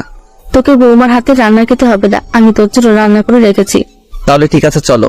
আম্মু আমাকে সাথে নিয়ে চললো। যাওয়ার সময় নীলাকে বলল বৌমা তুমি ওসব, সে সকাল থেকে তো না খেয়ে আছো, এখন খেতে চলো। আম্মু, বাসায় কি খাবার ছিল না নাকি? কেন, এই কথা কেন? তুমি তো এখন বললা ওই মেয়েটা নাকি সে সকাল থেকে কিছু খায়নি। বৌমা তো তোর জন্য না খেয়ে আছে, তুই না খেয়ে চলে গেলি। বৌমা বললো তুই যতক্ষণ না খাবি ততক্ষণ নাকি বৌমা কিচ্ছু খাবে না। আমি আর তোর আব্বু কত বোঝাইলাম, কিন্তু কিছুতেই মেয়েটা কিছু খেলো না। এক কথা, তুই বাসায় এসে আগে খাবি, তারপর নাকি সে খাবে। আমি জোর করে বললাম আম্মু, আমার জন্য কাউকে ঢং করে না খেয়ে বসে থাকতে হবে না। আমার যখন ইচ্ছা আমি খাবো। এর জন্য যে কেউ না খেয়ে বসে থাকবে এইভাবে সে কি প্রমাণ করতে চায়? হ্যাঁ, একদিন আমার খুব ভালো লাগতো যখন নীলা আমি না খেলে নিজেও খেত না, কিন্তু এমন এক সময় এসেছিল আমি সারাদিন খেয়েছিলাম নাকি সেটাও জিজ্ঞেস করতো না। আমি যদি নীলাকে কখনো খাওয়ার জন্য বলতাম, নীলা আমার উপর নানানভাবে রাগ দেখাতো। আমারও রাগ হচ্ছে নীলার এমন আজারে ঢং দেখে। আমার খুব রাগ হয়। শুধু আব্বু আম্মুর জন্য নীলাকে বেশি কিছু বলতে পারি না। নিজের রাগ নিজের মধ্যে পোষণ করি। খাবার টেবিলে সবার জন্য মাংস আর আমার জন্য ডিমের তরকারি। আমি আম্মুকে জিজ্ঞাসা করলাম, আম্মু আমার জন্য একটু মাংস রান্না করতে পারলে না? মাংস রান্না করলে তো তুই ভাবতি বৌমার রান্না, আমি আমার নামে চালিয়ে দিয়েছি, তাই তোর জন্য আলাদা তরকারি। তাই বলে ডিমের? বাহ, কত স্বাদ! আহ, তরকারি যা হয়েছে না। আব্বু তুমি খাচ্ছ না কেন? এত কথার কি আছে? আহ, যা হয়েছে না। বৌমা তুমি এখন থেকে প্রতিদিন রান্না করবে। মন চাচ্ছে সব আমি একাই খেয়ে নিই। আব্বুর এরকম কথা শুনে আমি প্লেট নিয়ে আমার রুমে চলে গেলাম। এমনিতেও হিংসা হচ্ছিল, সবাই খাচ্ছে মাংস দিয়ে আর আমি ডিম। তার উপর আব্বুর বলা কথাগুলো কোন রকম সেদিন খেয়ে উঠলাম। ঘুমাতে যাব তখন নীলা আমার রুমে এলো। কি ব্যাপার, কিছু বলবেন? বলবো, কিন্তু তুমি আমাকে আপনি করে কেন বলছো? তুমি করে বলার অধিকার হারিয়ে ফেলেছি তো তাই। এই তুমি আমাকে আর কত কষ্ট দিতে চাও বলবে একটু? আমি আপনাকে কখন কষ্ট দিলাম? হ্যাঁ, আগে দিয়েছি। সারাদিন আপনার খোঁজ খবর দিয়েছি, নানাভাবে আপনাকে বিরক্ত করেছি, কিন্তু এখন তো আপনাকে আমি কোনোভাবে বিরক্ত করছি না। তাহলে আপনার এত কষ্ট কিসের? তুমি সেটা বোঝো না? না, আমি বুঝি না। আর আজকে জানতো আবার খুব ঘুম পাচ্ছে, ঘুমাবো। কাল আবার অফিস নাকি মিটিং কি আছে, একটু আগে যেতে হবে, অনেক কাজ আছে। ভাবছি আজকে কিছু কাজ করে রাখবো, তাই দয়া করে এখন আমাকে একটু ফ্রি করে দিন প্লিজ। আচ্ছা, আমি কি ক্ষমার অযোগ্য? মানে আপনার কথা কিছু বুঝলাম না। আচ্ছা, তুমি আমার সাথে এমন আর করো না। আমি আর নিতে পারছি না, আমার দম বন্ধ হয়ে আসে। এই, আপনি এখন আমার রুম থেকে জানতো, আমি কাজ করব। না, আমি যাব না, আমি তোমার সাথেই থাকবো। ভালোভাবে যেতে বলছি কিন্তু। না গেলে কি করবা? আমি তখন নীলার হাত ধরে নিয়ে টেনে রুমের বাইরে বের করে দিলাম। কাজ করে ঘুমিয়ে পড়লাম। পরদিন অফিসে যাব, দেখি নীলা কলেজে যাওয়ার জন্য রেডি হয়েছে। এই, আমি তোমার সাথে যাব। কেন আমার সাথে যেতে হবে কেন? পিচ্ছি বাচ্চা নাকি? তুমি আমাকে তোমার সাথে নিবে না? আমি নিতে পারবো না নীলা। তারপর রেগে গিয়ে বই খাতা সব ছুঁড়ে ফেলে দিচ্ছে আর বলছে আমি আর কোনোদিন কলেজেই যাব না। সেটা আপনার ব্যাপার, আমি চলি। নীলা আমার কথা শুনে রেগে গেল। রাগের কারণে বই খাতা সব ছুঁড়ে ফেলে দিতে লাগলো। আমি নীলাকে থামানোর কোনো চেষ্টা করলাম না। আমি অফিসে চলে গেলাম।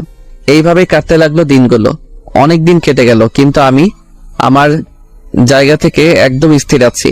নীলা বারবার আমার কাছে আসতে চাই, কিন্তু আমি আসতে দেই না। নানানভাবে অপমান করে সব সহ্য করে নেয় মেয়েটা। কখন আমাকে এগিয়ে কিছু বলেনি। আগে যে মেয়েটা নিজের চুলগুলো গুছিয়ে রাখতে পারতো না, পাগলির মতো দেখা যেত অনেক সময়, এই কয়েক মাসের ব্যবধানে মেয়েটা কি সুন্দর সংসার গুছিয়ে নিয়েছে। সব কাজ এখন নীলাই করে। আম্মুকে তেমন কোনো কাজ করতে দেয় না। আম্মু শুধু আমার জন্য রান্না করে, কারণ নীলার কোনো কিছু আমার সহ্য হয় না। কিন্তু আগের থেকে এখন নীলার উপর আমার রাগ অনেক কম হয়। পুরনো প্রেম জেগে ওঠে মাঝে মধ্যে। আমি তবুও নীলাকে আমার কাছে কখনো টেনে নেই না। কি দরকার যদি আবার সে আগের মতোই করে। অফিস থেকে এসে একদিন শুয়েছিলাম। নীলা তখন আমার রুমে আসলো, এসে কেমন জানি করতে লাগলো। দেখে বোঝা যাচ্ছে কিছু একটা বলতে চাচ্ছে। কি ব্যাপার, কিছু বলবে নাকি? না মানে, কালকে আমার সাথে একটু শপিং এ যাবে? দেখো, আমি সারা সপ্তাহ কাজের পর একদিন ছুটি পাই, আমি যেতে পারবো না। টাকা দরকার তো সেটা বলে দিলেই হয়, আমাকে শুধু শুধু টানছো কেন? না, ব্যাপারটা সেরকম নয়, তুমি সাথে গেলে ভালো হতো। যেতে পারবো না। কত টাকা দরকার আমাকে সকালে বলে দিও, আমি দিয়ে দিব। এখন যাও, আমি ঘুমাবো। নীলা আর কিছু বলার সাহস পেল না, জানেও কিছু বললে আমি রেগে যাব। আর রেগে গেলে কখন কি করে বসবো সেটা আমি নিজে জানি না। নীলা চলে যাওয়ার পরে আমার ঘুম আসতেছিল না, তাই ভাবলাম একটু ছাদে গিয়ে ঘুরে আসি। ছাদে গেলাম, অন্ধকার, কিন্তু ছাদে কারো একজনের কান্নার আওয়াজ শোনা যাচ্ছিল। আমি চারদিকে ভালো করে তাকিয়ে দেখি কে কোথায় কাঁদছে। দেখি ছাদের একদম কিনারে দাঁড়িয়ে একটা মেয়ে কাঁদছে। ভালো করে দেখার জন্য একটু কাছে গেলাম। হ্যাঁ, এটা তো নীলা কাঁদছে, কিন্তু এখানে এইভাবে দাঁড়িয়ে কাঁদছে কেন? কি ব্যাপার, এখানে এইভাবে কাঁদছে কেন? নীলা পেছন ফিরে তাকিয়ে আমাকে দেখে ভূত দেখার মতো চমকে গেল। কই, আমি কখন কাঁদলাম? মাত্রই তো শুনতে পেলাম। না, আমি কাঁদি নাই। তা তুমি না ঘুমাবে? ঘুম আসছিল না তো, তাই ছাদে এলাম। ও, চলো না দুজন একসাথে বসে চাঁদ দেখি। এখন আমার ঘুম পাচ্ছে, আমি গেলাম। নীলার সাথে বসে চাঁদ দেখার চেয়ে বিটিভিতে সংবাদ দেখা অনেক ভালো। তবু দেশের কোথায় বাতাবি লেবু ভালো চাষ হচ্ছে সেটা জানা যাবে। আমি রুমে এসে ঘুমিয়ে পড়লাম। আজান শুনে ঘুম ভাঙলো, নামাজ পড়তে চলে গেলাম। একটু হাঁটাহাঁটি করলাম, তারপর বাইরে থেকে খেয়ে আসলাম, কারণ আজকে বাসায় মাংস রান্না হবে। আর আমার জন্য হবে ডিমের তরকারি। ভালো লাগে না, যেদিন বাসায় মাংস রান্না করে সেদিনই আমাকে ডিমের তরকারি খেতে হয়। রান্না পারি না বলে নির্যাতন করে। বাসায় এসে টিভি দেখছিলাম, আম্মু আমাকে খেতে ডাকছিল। আমি বলেছিলাম পরে খেয়ে দিব। কিছুক্ষণ পর নীলা আমার কাছে এসে বলল, এই গতকাল রাতের ব্যাপারটা মনে আছে? কোন ব্যাপারে কথা বলছো? আজ তো আমাদের শপিং এ যাবার কথা। আমাদের নয়, তোমার যাওয়ার দরকার। তুমি যাও। কেমন? আমাকে একদম টানবে না। তোমার সাথে বাইরে যেতে আমার ইচ্ছা করে না। এই নাও, এখানে 8,000 টাকা আছে, যা কেনার কিনে নিয়ে এসো। কেমন? নীলা টাকাগুলো নিল না, রাগ দেখিয়ে রুমে চলে গেল। আমি টিভি দেখা বন্ধ করে আমার রুমে চলে গেলাম ঘুমাবো। তখন আবার নীলা এসে, এই ঘুমিয়ে পড়েছো? না, কি বলবে বলো? টাকাগুলো দাও। আলমারিতে রাখা আছে, নিয়ে যাও। নীলা টাকাগুলো নিয়ে চলে গেল। আমি না ঘুমিয়ে গোসল করে জুমার নামাজ পড়তে চলে গেলাম। নীলা যখন টাকা নিয়েছিল তখন বাজে 12টা, আর এখন বাজে সন্ধ্যা 7:21। মেয়েটা এখনো কেন বাসায় আসছে না, খুব চিন্তা হচ্ছে আর রাগও হচ্ছে অনেক। এমন সময় কে যেন বাসার কলিং বেল বাজালো। আম্মুকে দরজা খুলে দিল। নীলা বাসায় ফিরেছে, তাহলে দেখেও শান্তি লাগছিল। কি রে মা, এতক্ষণ কোথায় ছিলি? আম্মু আর বলো না, শপিং করতে যাব, কিন্তু রাস্তায় এক বন্ধুর সাথে দেখা হলো, সে তার বাসায় নিয়ে গেল, তাই একটু দেরি হয়ে গেল। আম্মু জিজ্ঞাসা করো ছেলে বন্ধু নাকি মেয়ে? তানহাদের বাসায় গিয়েছিলাম। তা বৌমা, তোমার হাতে এত ব্যাগ কিসের? আগে বাসার ভেতরে চলো, তারপর বলছি।